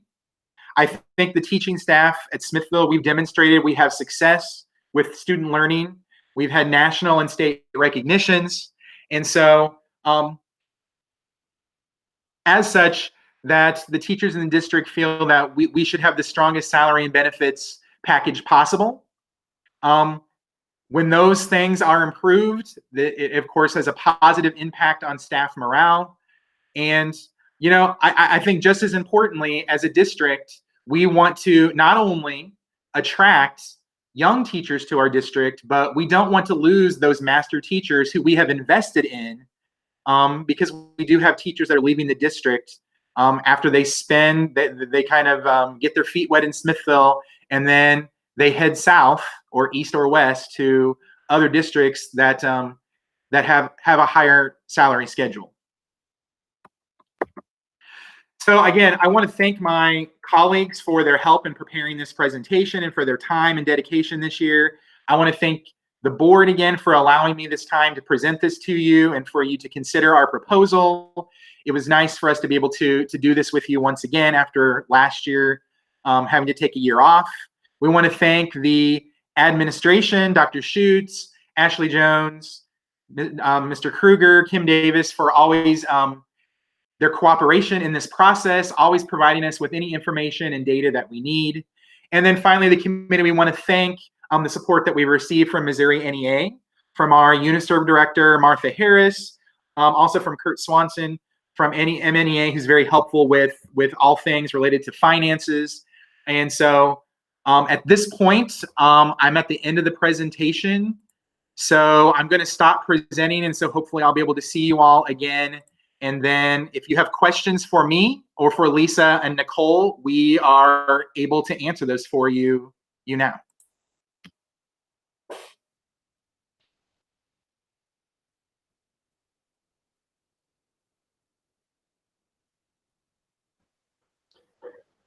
Any questions for the staffers?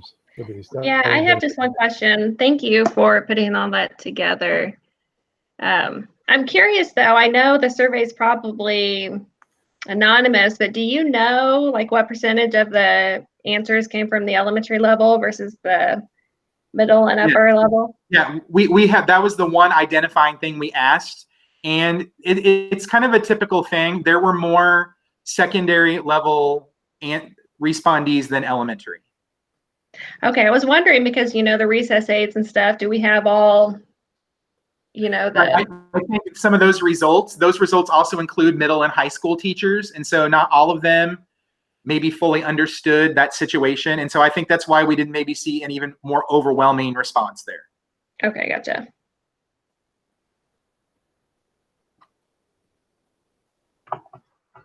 Yeah, I just want to say thank you again for that. There's a well-detailed presentation, but on breaking down the numbers, I think it's like the third or fourth slide.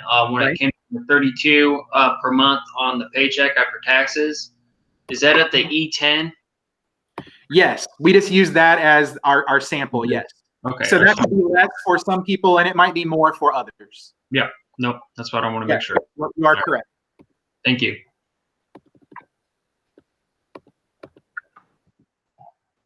Hey, Mr. Logan, this is Denny. Yes.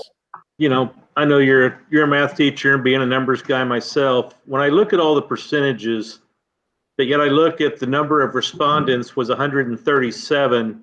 How many certified staff members are there? It's close to 200, I think. Okay. So basically 65 to 70% of the certified staff responded to the survey. So, you know, that was just one of my questions was and I could scroll back through the presentation, you know, that you got up. But when we're talking about 70% of the certified staff responded yes to the question about the annual leave days. Right. I mean, 70% of the certified staff that responded to the survey responded back, but the other 35 or 40% that didn't respond to the survey weren't included. So I just was kind of looking at the numbers and listening to the, you know, when you get up into the 80% and the 83% on a couple of them, they're just, it depends on how you manipulate the numbers and how you do it. But that still is 60 to 65% of the total certified staff, correct? I just looked. There were 196 certified staff people that would have been eligible to fill out the survey. That was my question was, you know, how many didn't respond and how that would kind of skew the numbers a little bit.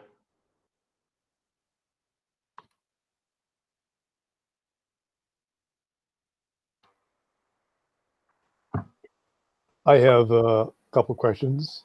Sure. So your idea of more minutes to reduce days, are you thinking of taking days off the end of the school year? Or are you thinking of doing what a number of districts in the state of Missouri are now doing, which is going to a four-day school week? I think we would be open to any of those type of options. I don't think at this point we've really gotten into that amount of detail with that. So I would say at this point we would be open to any of those avenues. And again, the calendar kind of goes more through the AFC group and not the salary group. And so our question was more about, well, if the calendar did change that way, you support that? Because if we reduce the number of days we went, that would have an effect on salary in that it's affecting the daily rate of pay. Okay. The next question may be as much for Mr. Kruger as it is for you, which is, so, and I can be fully empathetic with being unhappy with dental insurance because I experienced it myself. But why do we don't do self-insurance with dental insurance, correct? We go to a carrier. Is there a reason why we don't do self-insurance for dental? We actually do self-insurance for dental. It's also part of the self-insurance pool of Greater Kansas City. We do, and our dental has continued to be profitable.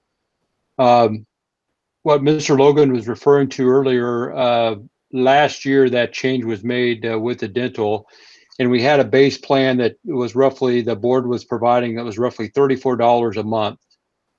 There was a change made in an effort to put dollars in the teacher's pocket versus towards benefits by reducing the dental benefit to an option that was a $10 board paid benefit. So basically that $24 was then used to pay for that $360 increase in the base last year that occurred.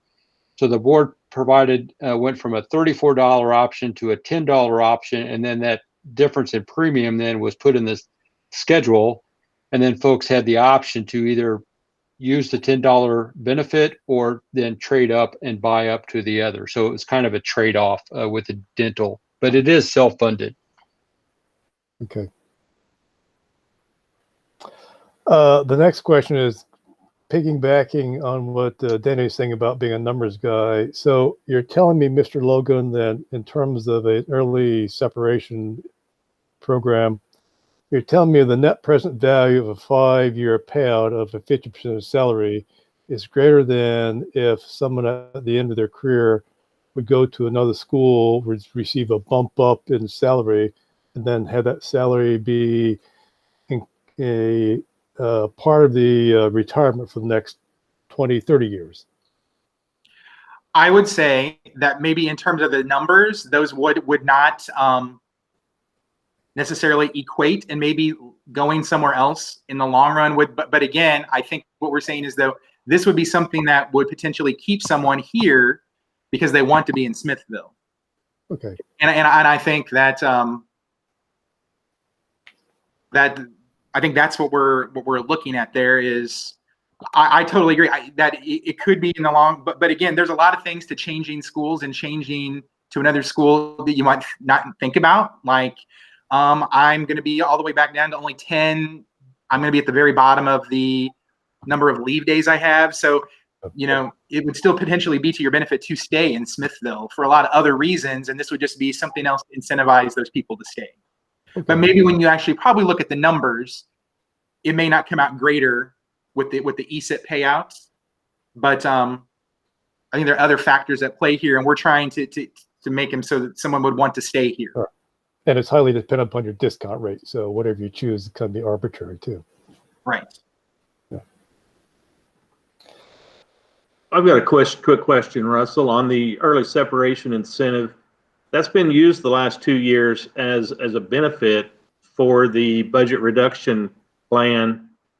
And you stated that it was a win-win for the staff and, you know, for the board, for the budget purposes. Say we were to do something on an extended basis, but it wasn't always a win-win. At what point does that then, you know, so I can't see any reason why it wouldn't be a win for the staff, but if there was a reason that utilizing that policy became a loss for the district, would that be beneficial then to have that?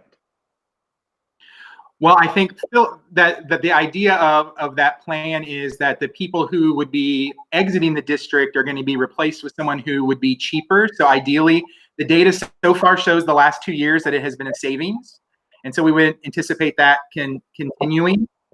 You know, the other thing that this is just something to be considering going forward, that maybe that this takes some other form, that there's some other form of a retirement incentive to, again, keep people here at the end of their career, that maybe it's not called ESIP, but I think the main thing that we're hearing from staff members is right now that option being available, it's very arbitrary. Like, we don't know each year if we're going to have it or not. There's not something that's firmly in place, because often you all have to reevaluate where we're at as a district financially as to whether that you're going to implement the plan in a given year.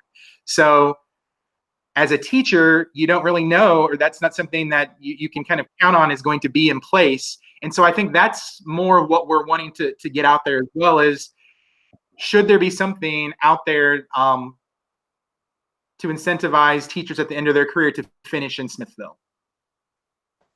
Mr. Logan, you make a good point that if someone is toward the end of their career and they're thinking of retiring, one should have a longer planning horizon than maybe a month or two of the board deciding to have an ESIP program. So I can appreciate that. One of the things that another board member and I were surprised about, though, is that the ESIP program as exists in the past did not require the individual to retire, as I understand. They had to be eligible for retirement, but they weren't required to retire. Would you feel differently about it if there is a requirement that in order for the individual to receive it, they had to retire? For me personally, and other people I have talked to, I think we would support that. If that was the language of the plan, that you had to retire, I think we would support that. Okay, well, I think this is I think there's some interest by some of us to continue the discussion of the topic. I see no reason why we can't continue to have discussions on it. Well, if I may, Russell, I received some correspondence from our legal counsel today on this topic, and I'll get that correspondence to you, board, and how he responded to my questions.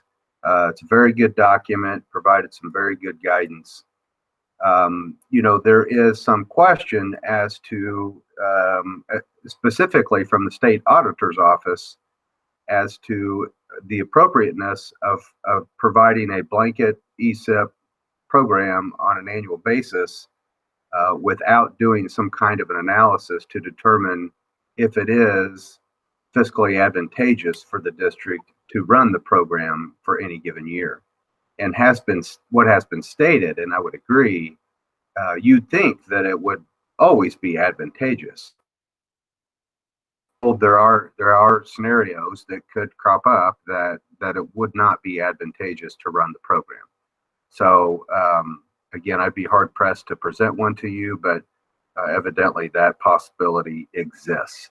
So our council has no problem with running an ESIP anytime that a board would want to run an ESIP.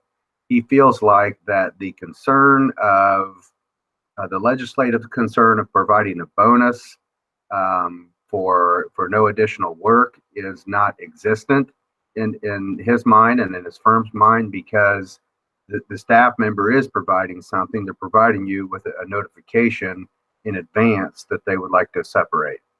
So he's not concerned about that. He did also say that he is not concerned about, and Sean and I and Lisa talked about this, a retirement category in the buyback leave. So that's another option, another avenue to do something similar.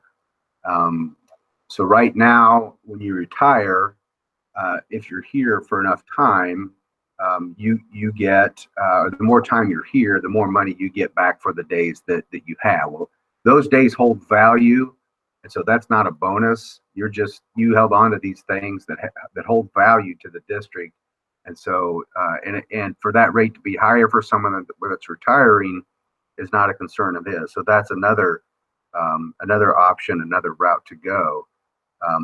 But as far as other programs, when I asked our council about other programs, other options, I threw that out. He said that would be okay, but he said really ESIP is the best type of program to utilize, and the board can and you've heard this before, the board can run it or pull it as the board sees fit. And the caution that I'm providing on doing it blanketly year to year is not necessarily from our council, but from the state auditor. So of the list that Sean provided, as your superintendent, that's the only one that I feel like, we need to pull that out and have more discussion over time. And as I recall, Sean and Lisa were in agreement with that, kind of expected that. ESIP may be something that we want to run again this year, but as far as committing to a blanket program, this is how we do it. We're definitely going to need to talk more about that and study the issue further. But for the most part, I think the recommendations are very reasonable, and we did had good collaboration this year and got on the same page. So sure appreciate that committee and how hard they work and how well they collaborate with us. The other thing that I wanted to mention is the Families First Coronavirus Relief Act is legislation that we're subject to as an employer. We're subject to that criteria where we're required to provide 2 weeks leave for those that are impacted by COVID through December 31st, 2020. And when that date was provided, the talk was that a virus would be provided by the end of the year. Well, now that's been pushed out. So I would expect the federal government will also push out this act, and then we'll go down the line. But if it doesn't, as a district, we'll need to do something for our staff, as what's being suggested by the Salary and Benefits Committee. Be sure to support them. And as Sean mentioned, getting hit with it twice, well, that's going to eat up an awful lot of days. So we definitely are committed to working with the staff and making sure we've got a fair program in place as it relates to that. Well, the horror did kind of go through my mind as Mr. Logan was talking about that let's say you have a student come in who is a carrier, asymptomatic. He goes to all his classes during a couple days. Then he finds out that he tests positive. Therefore, do you need to quarantine all the teachers he's seen the past 2 days? Then do you end up with basically gutting your instructional staff? Yeah, and then we're not going to be able to find the number of substitutes that we would need to fill in for those numbers of teachers. You get to the point where when it gets really, really complicated like that, is it worth trying to have face-to-face school? Right. It's one of the scenarios we're working through. So.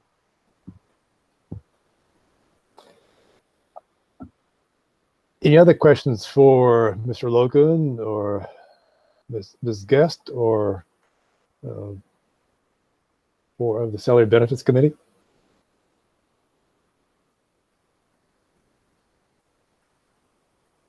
Or Nicole Johnson?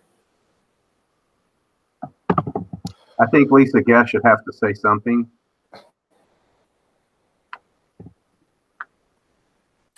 I will say thank you for working with us. Okay. That's the collaboration that you offer us, Dr. Schutz and the admin team, is wonderful. So we appreciate that. As you could tell from the presentation, many of the things that we have had conversations about throughout the year with you, you have already taken action on. So thank you for that.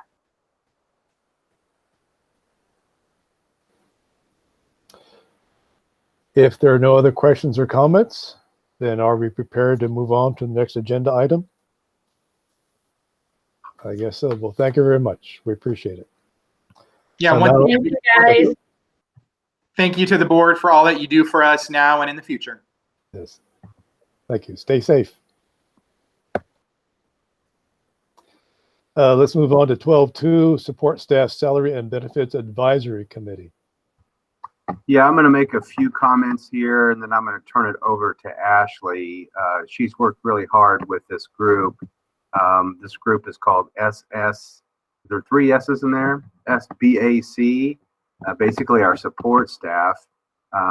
One of the things we've wanted to do for years is to give this group the same kind of voice and opportunity that the teachers just presented to the board with. So this group hasn't had a voice through the years, and we've scratched our heads on how can we pull this together and do it right. And so Ashley did just that this year and brought representatives from all the different positions. We're all pulling on the same rope in this school district, and every job is critical and important. If it's not done well, people notice, and it's not the best environment for our students. So that took place this year. Very formal process, but a productive and collaborative one. And I'll let Ashley expound on that and then share with you what the group concluded in their 2 recommendations. Thank you, Dr. Schutz.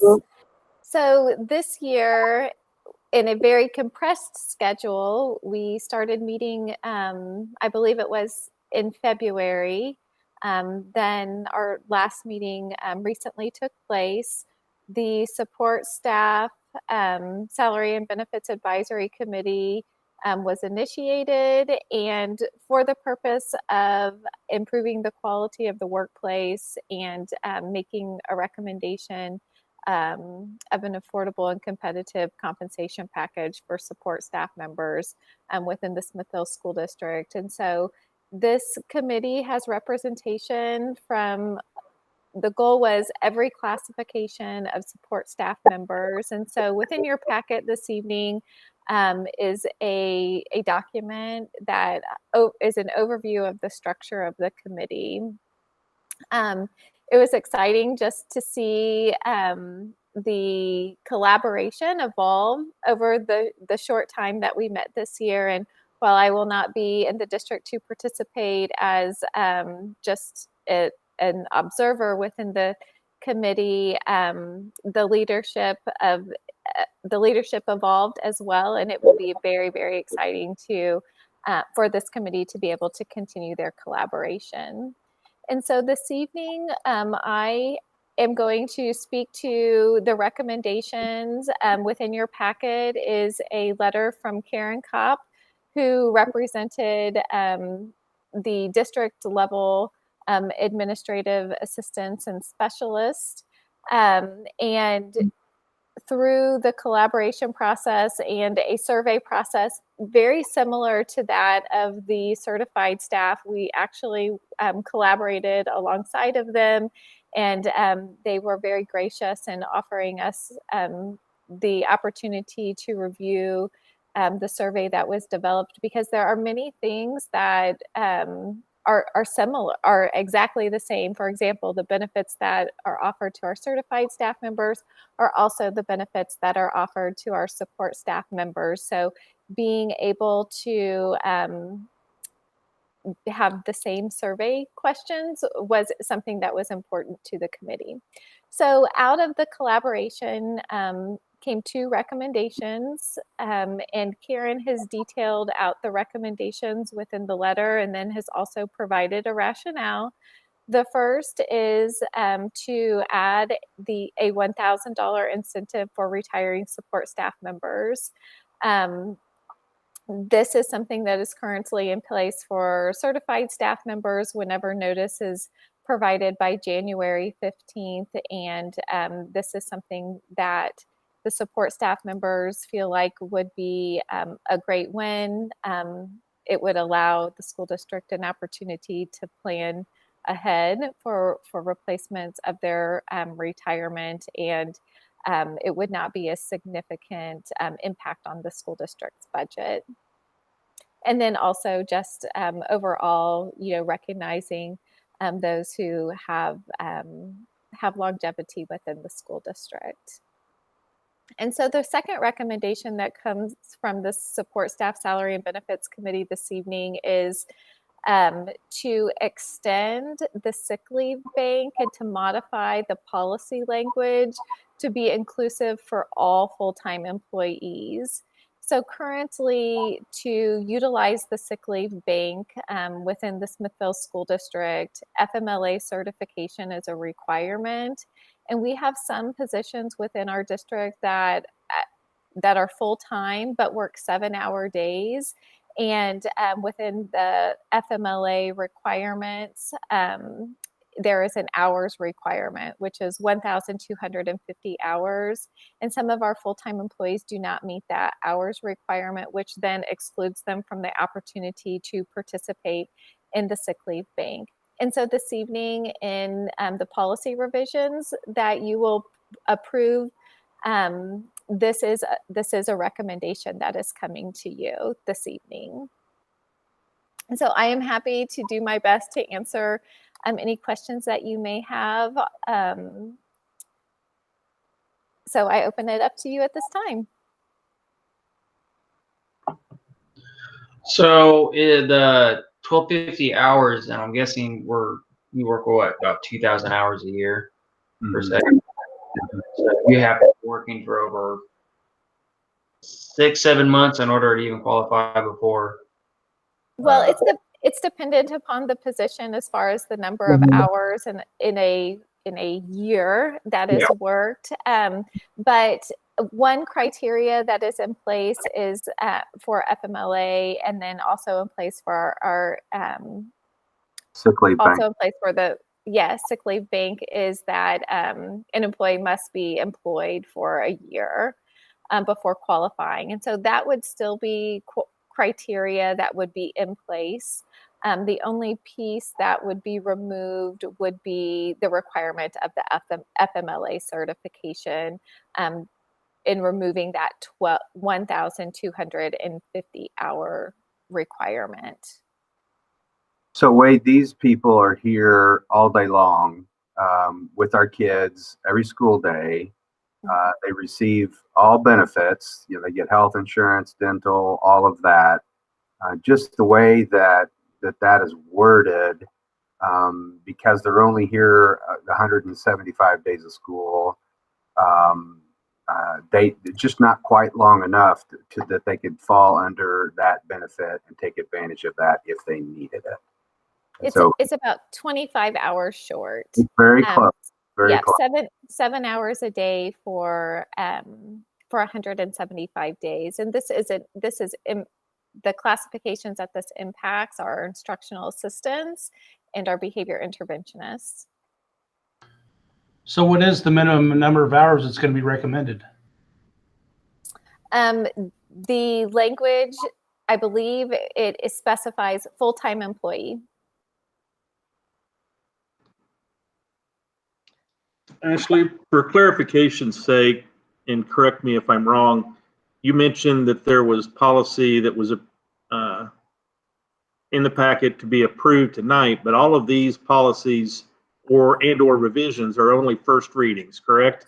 That is correct. It wouldn't actually be approved tonight. It would be approved after the third reading.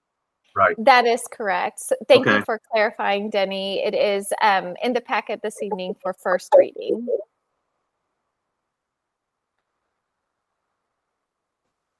Okay, well, I have a couple of questions. Remind me again, what is the legal framework for contracts for support staff? Now, I understand the contract and cycle for certified staff, but what's the contract framework, legal framework for support staff? So our support staff members are at-will employees, and we issue letters of intent to those individuals after the board approves the salary schedule for the following school year. And so we are hoping that that takes place at the June board meeting. And then their at-will letters for the following school year will be issued the following day. But they're annual contracts? They are not contracts. They are at-will letters. At-will, So they are not, they have no contractual right. Okay. So then they also have their own discretion whether they wish to stay with us or leave us. That is correct. Okay. All right. As far as the $1,000 early notification piece, Greg and Russell were on the board when that policy was added to certified staff. And they'll recall that the spirit of that policy was to give the administration a heads up to recruit in advance teachers for especially those hard to find areas like special education, math teachers, chemistry, those kinds of things. So the spirit of what we did there way back when, 2009, was not what we're thinking about now. But in my mind, again, back to the concept of we're all pulling on the same rope. And there are some support staff positions that are harder to find than others. And we really want to cultivate a culture that promotes the concept that we're all pulling on the same rope. We're all the same family here. So, and it is only $1,000 for that notification by January 15th. Now, what I do not recommend we do is to do this for the 2020-2021 school year, because it is a program that would require additional expense. And although it's not very much, I've got a list of about 20 programs that we'd all like to do that aren't very much. And when you add them all together, suddenly it's a lot. And I do not want to go through the process of saying this one's okay and this one's not, and here's why. And to have to go, to rank all of these. I just don't think we're in a good situation to begin taking on new programs that have additional expense. at this time? Well, I can understand a desire to have a benefit that is comparable to certified staff, but in effect, this group is not contractually contracted to us as certified staff. That they have the ability to leave anytime during their time of employment with us, whereas with your teacher, you're with us until the end of the school year. So I think there are differences in terms of these classes of employees, and I think we need to be careful we don't give the same benefits to both because they have different types of characteristics. That is not to say that we could give characteristics to one, not to the other. It might be something we can give to the support staff we can't give or can't give to the certified staff. But I just initially have some concerns about the $1,000 early retirement incentive for notifying early retirement.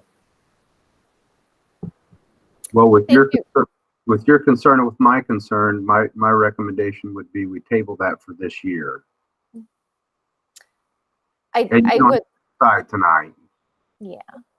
One of the things, just to visit real quick, Russell, one of the things that we did talk about, the committee did discuss, is that, yes, support staff positions are at-will positions, and if something like that would be put in place, there would have to be some sort of condition that an employee was required to finish the term of their position. And so that is something that we did speak about in the committee. Okay, thank you.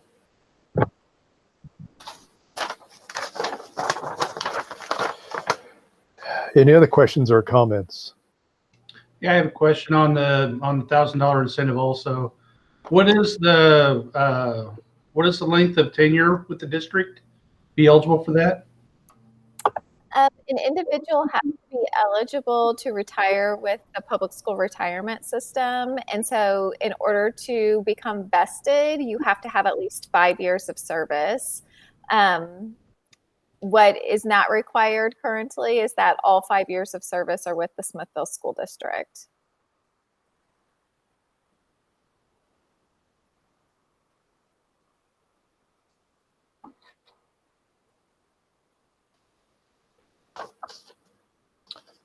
Other questions or comments?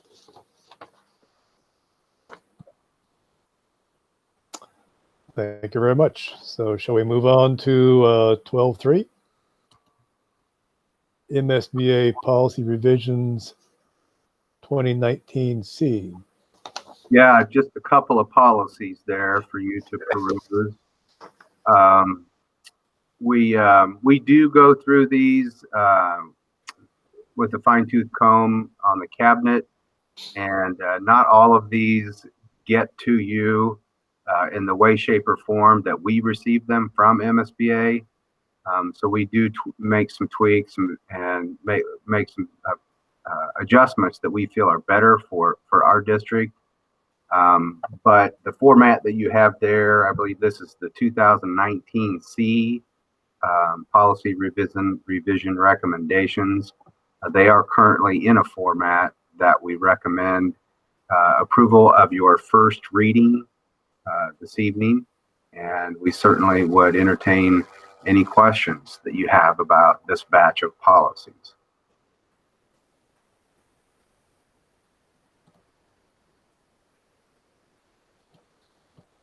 Questions or comments? Other than if anybody's wanting to know, there's about 26 policies here up for revision. If somebody's watching online and wondering if it's one or two policies, it's a whole list.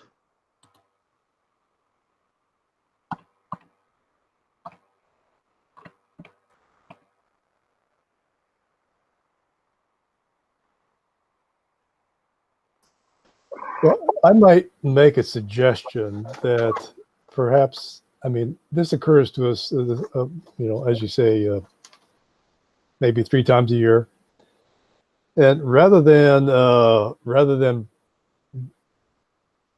bundle these up with the board packet, perhaps we could have these come out sort of mid-month, so we have a chance to look at them between board meetings, because usually there's sufficient information to read when the board packet comes.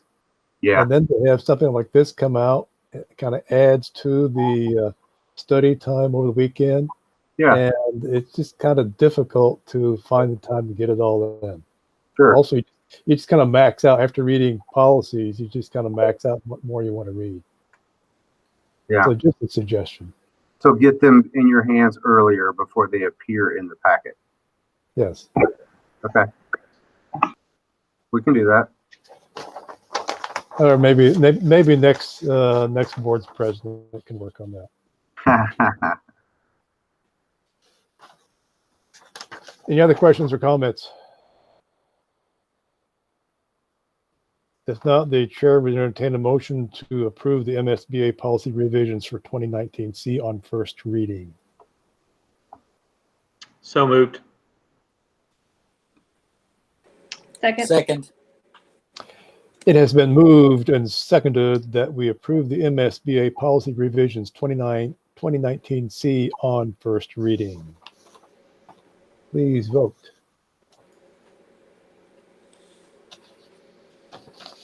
And I want to say, I went through these this afternoon and it took over 2 hours.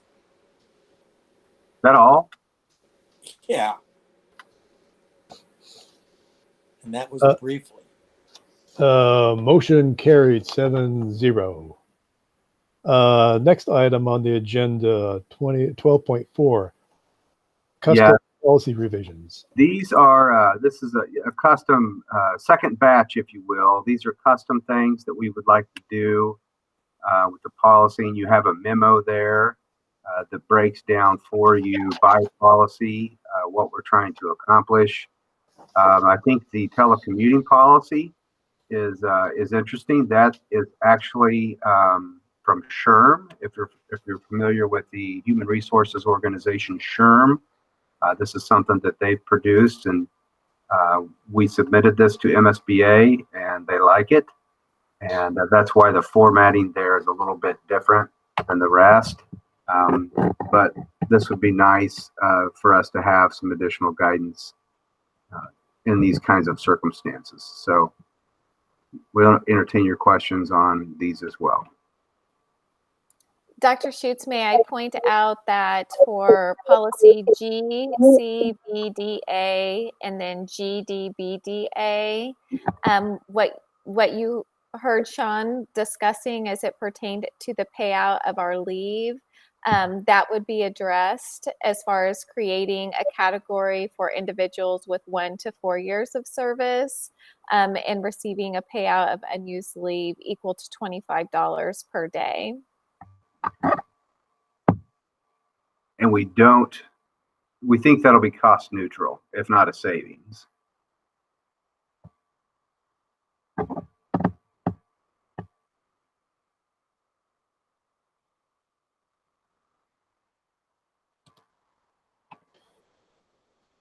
Any other questions or comments?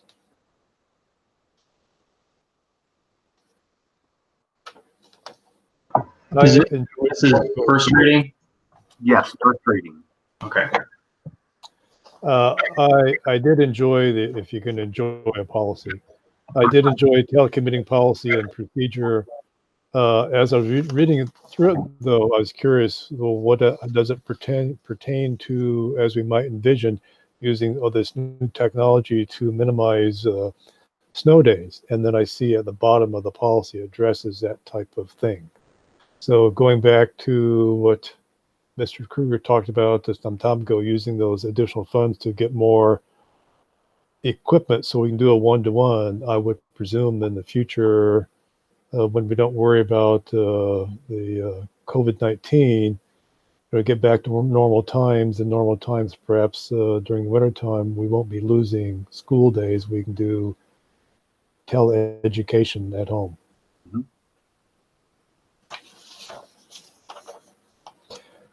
If there are no other questions or comments, the chair would entertain a motion to approve the custom policy revisions on first reading. So moved. Second. It has been moved and seconded that we approve the custom policy revisions on first reading. Please vote.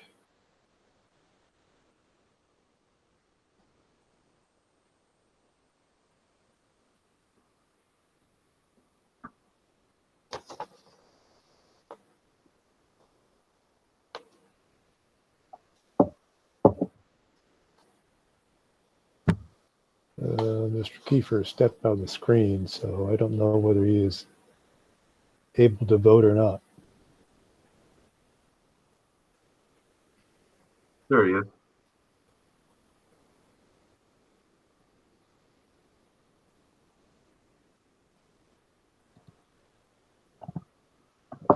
Motion carried, 7 in favor, 0 opposed.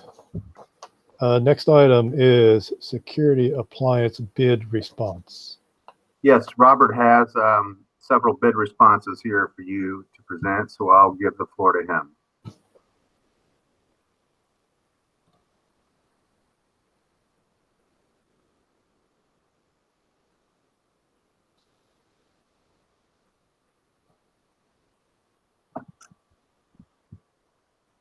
If I can find him. I heard a door open. I think there's just one bid, right? Said I lost volume.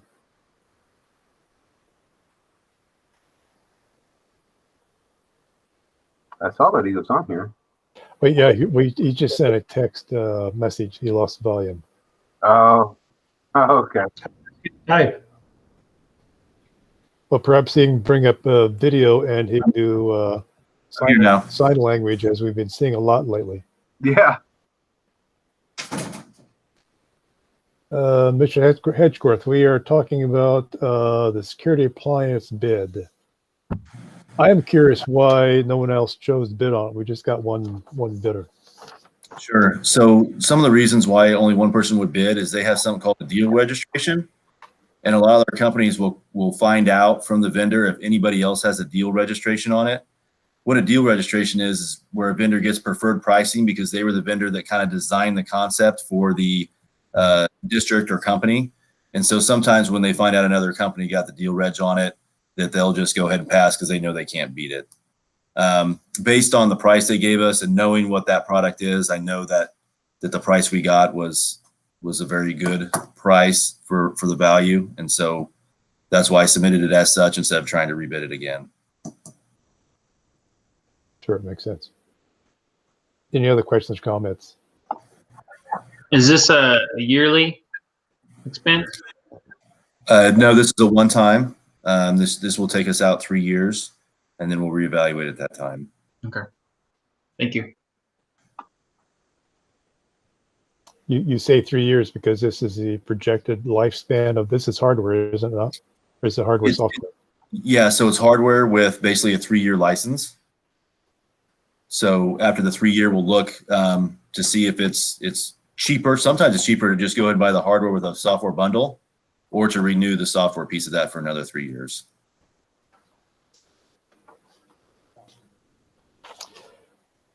Any other questions or comments?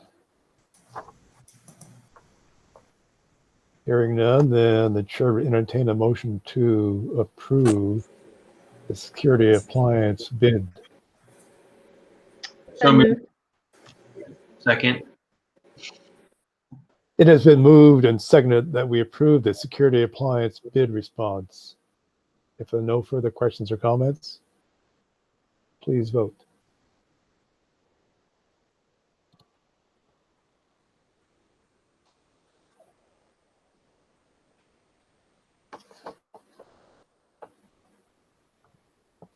Motion carried 7-0. Next item, 12.6, teacher laptop bid response.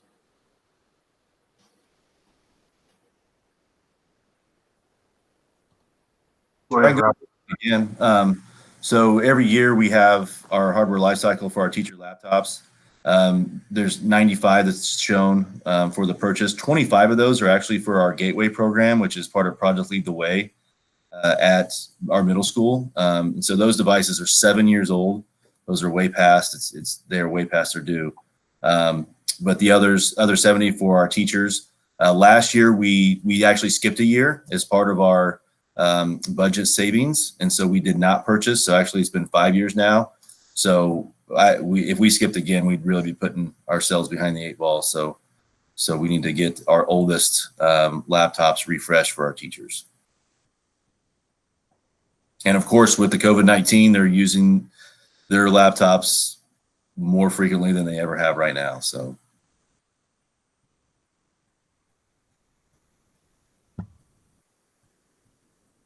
Looks like the same vendor. Are we getting a package deal? Yeah, so yeah, CDWG, they're so large. Of course, for non-government, it's CDW, and then the CDWG stands for the government. They're so large that they can do a lot of volume pricing, and they're the low bidder a lot of the times.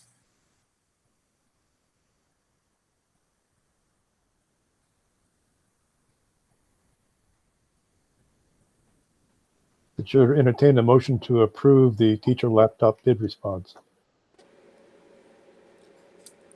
I make a motion we approve the teacher laptop bid response. Second. It has been moved and seconded that we approve the teacher laptop bid response. If there are no further questions or comments, please vote.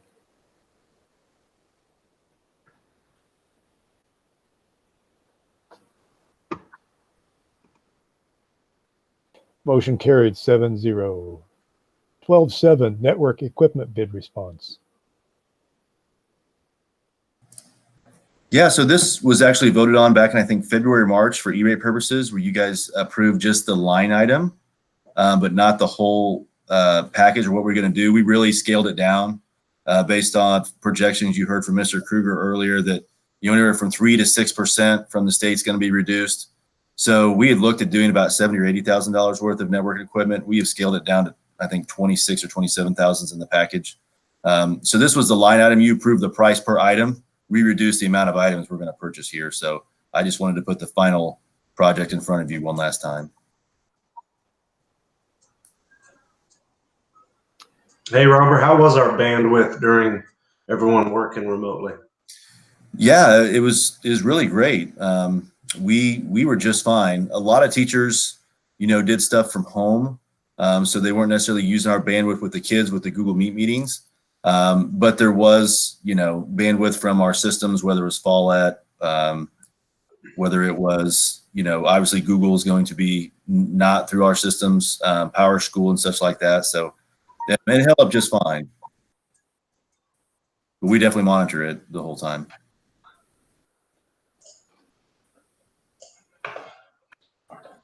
Any other questions or comments? Now the chair entertain a motion to approve the networking equipment bid response. I make a motion we approve the network equipment bid response. Second. It has been moved and seconded that we approve the networking equipment bid response. If there are no further questions or comments, please vote.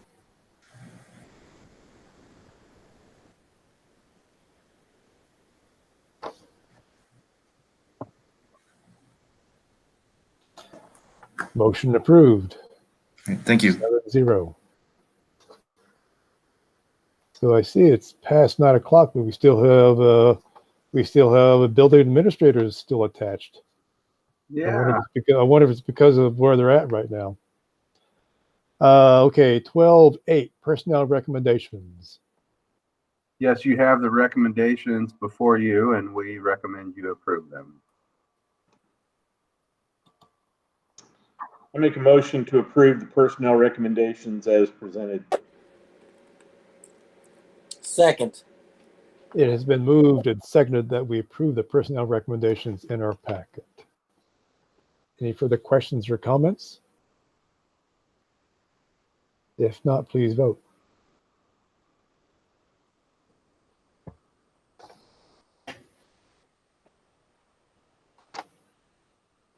Motion carried 7-0.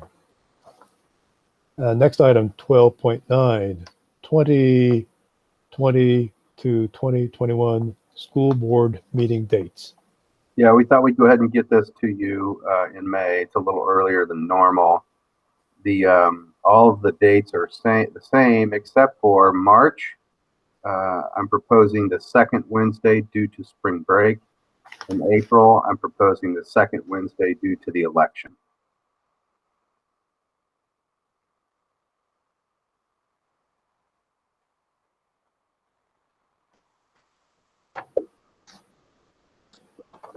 If there are no questions or comments, the chair will entertain a motion to approve the 2020 through 2021 school board meeting dates. I make a So motion, moved. we approve the 2020-2021 school board meeting dates. Second. It has been moved and seconded that we approve the 2020 through 2021 school board meeting dates. If there's no further questions or comments or discussion, please vote.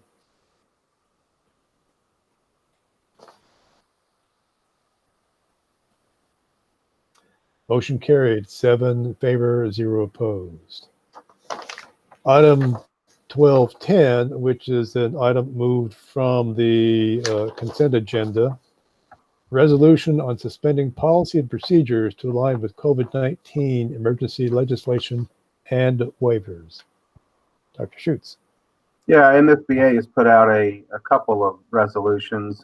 One of them was very broad that I shared with Russell and maybe Sarah, and we felt maybe that was too broad. This one zeroes in the issue a little bit, and basically those policies that are in direct conflict with COVID. So this one we're much more comfortable with and recommend that you approve this resolution.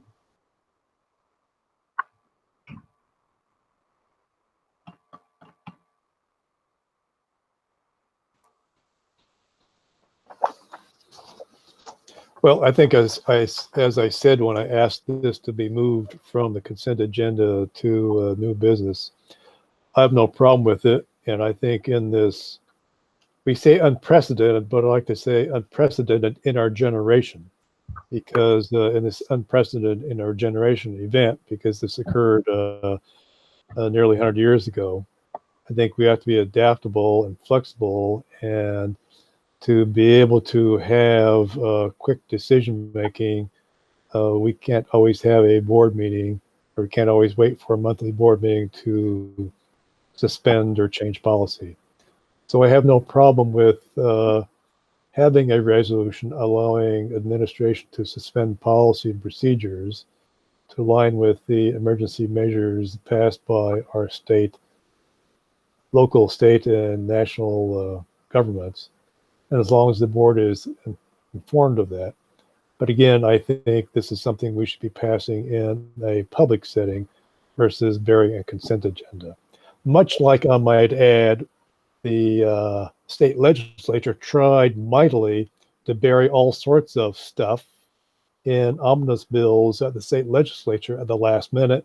And luckily, it was amazingly, there was a bill passed by the Senate that the Senate in the conference committee, the House stuck something in it.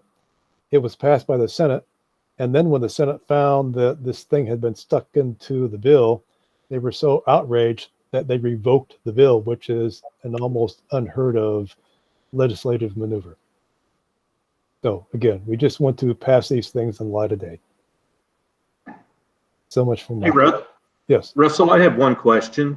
In reading through the 5 steps there, step 4, the board reserves its authority over decisions relating to the school year calendar, except it still can't start more than 10 calendar days prior to Labor Day. So you still reserve the right over the school calendar, except for when it can start. Yeah, actually that's waived for this coming school year, but you're right, the legislation is still in place.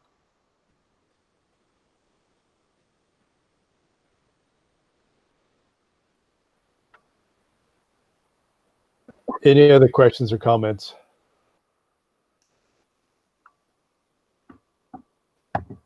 Well, hearing none, then the chair will entertain a motion to approve the resolution on suspending policy and procedures to align with COVID-19 emergency legislation and waivers. So moved.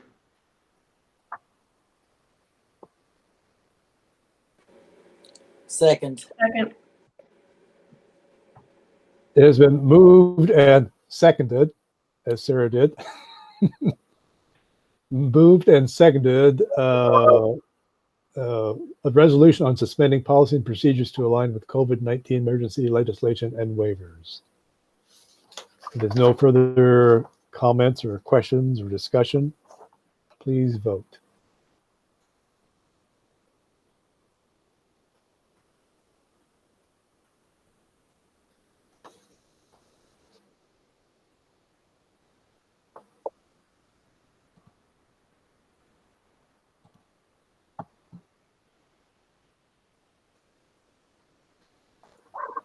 Is Wade still with us?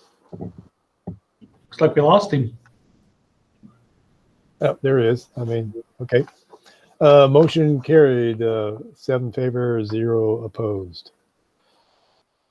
13.1 miscellaneous. Dr. Schutz. Yeah. So you see the announcement there of Donna's retirement. I hoped she had a chance to share that with many of you personally. I needed to get it out to you though, because we've got this posted in-house. So it's an internal posting only. Be our hope that, and we do have some suitable candidates that have expressed interest that are already working here, and that would make it a much smoother transition. So we're going to begin that process so we can get somebody under Donna's wing. MSBA, I made a few comments about that. Northland Chamber, I watched that online, and at any given time, the highest number of people I saw viewing was 111. So it seemed to be pretty light viewership. Nonetheless, we did have several honors there that I have listed for you. Cooperating school districts, they have their annual meeting. It's usually a barbecue dinner on June 3rd. It will not be a barbecue dinner. You can have barbecue if you want on that night. We won't be having it together at the independent school district like we normally do. Russell's on this board. Russell attends frequently, if not always. I attend. I think last year Lynn attended. If you would like to attend this year, please let Donna know. June 3rd, 6 p.m. And we'll get a link to you, and you can hop on and kind of see how that group does their annual meeting. I do have a couple of additional things to mention. June 2nd is the election, as you're well aware, and this is, we're told, full steam ahead on this election. So this is Greg's last board meeting, his last full open session, if you will. So definitely want to thank Greg for all of his service, the many terms, and over a decade of these board meetings. And I'm glad Denny pointed out to the public just how many board policies there were. I mean, that's a lot of work, to put into preparation for these meetings and so on and so forth. So thank you, Greg. Our board and our communities better for your service. So what we'll do then on June 10th is you will still have your executive session with Greg, and then we'll have open session. And typically we've had a cake, and we'll have something for Greg, a little gift, in appreciation for him. We don't know at this point in time if we're going to meet virtually or if we're going to meet in person. We can decide that in the next couple of weeks. But we certainly, with some way, shape, or form, want to honor Greg, and then we'll have some potentially new board members. So at least one new board member. So I wanted to mention those things to you, and then that's all I have for my report. I would like to make a comment. It has been 12 years that I've been on the board, and I've enjoyed every moment of it. There's a lot of times I wish I could have done more. And especially here lately, I feel like I've kind of slighted the district a little bit on some of my schedule and everything, and unable to attend as much as I wanted to. But you know, I just want to say that my most enjoyable things was always being the interaction with the kids and being involved with the students and going to the schools, seeing the teachers perform their magic with those kids and molding them. I'm going to miss that part of it. And the student appreciation night, being able to see them walk up from all directions, and just that those are the things that I'm going to take with me. It's been a pleasure, and you know, we was kind of talking about it before, and I don't know if the students that are graduating this year, if they were in kindergarten or first grade when I come on the board, but it's been an honor to be a part of this district, and I want to continue to be a part of it because I'm not going anywhere. So, and once again, I'm so excited for graduation this year.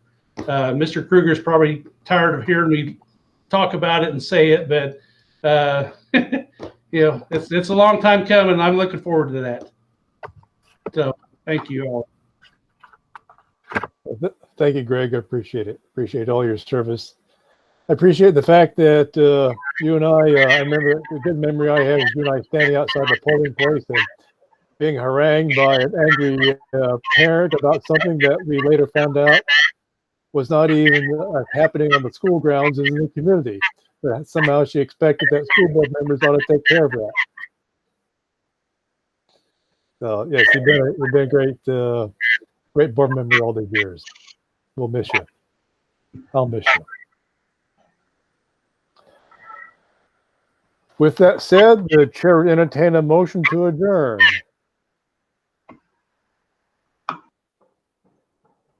Greg, you want to take it? I saw Wade's. Because I want to vote no. Okay. I think I saw Wade's mouth move. Yeah, I moved. Sorry, I didn't hit the microphone. Okay, so we have a motion. I second it. Len seconds it. It's been moved and seconded that we adjourn. Please vote. Bye, Greg.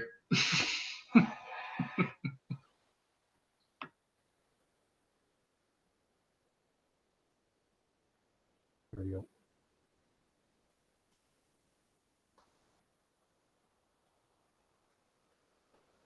6 in favor, 1 opposed. Unfortunately, we still are adjourned. Have a good night, people. Stay safe. Good night. Good night. Everybody.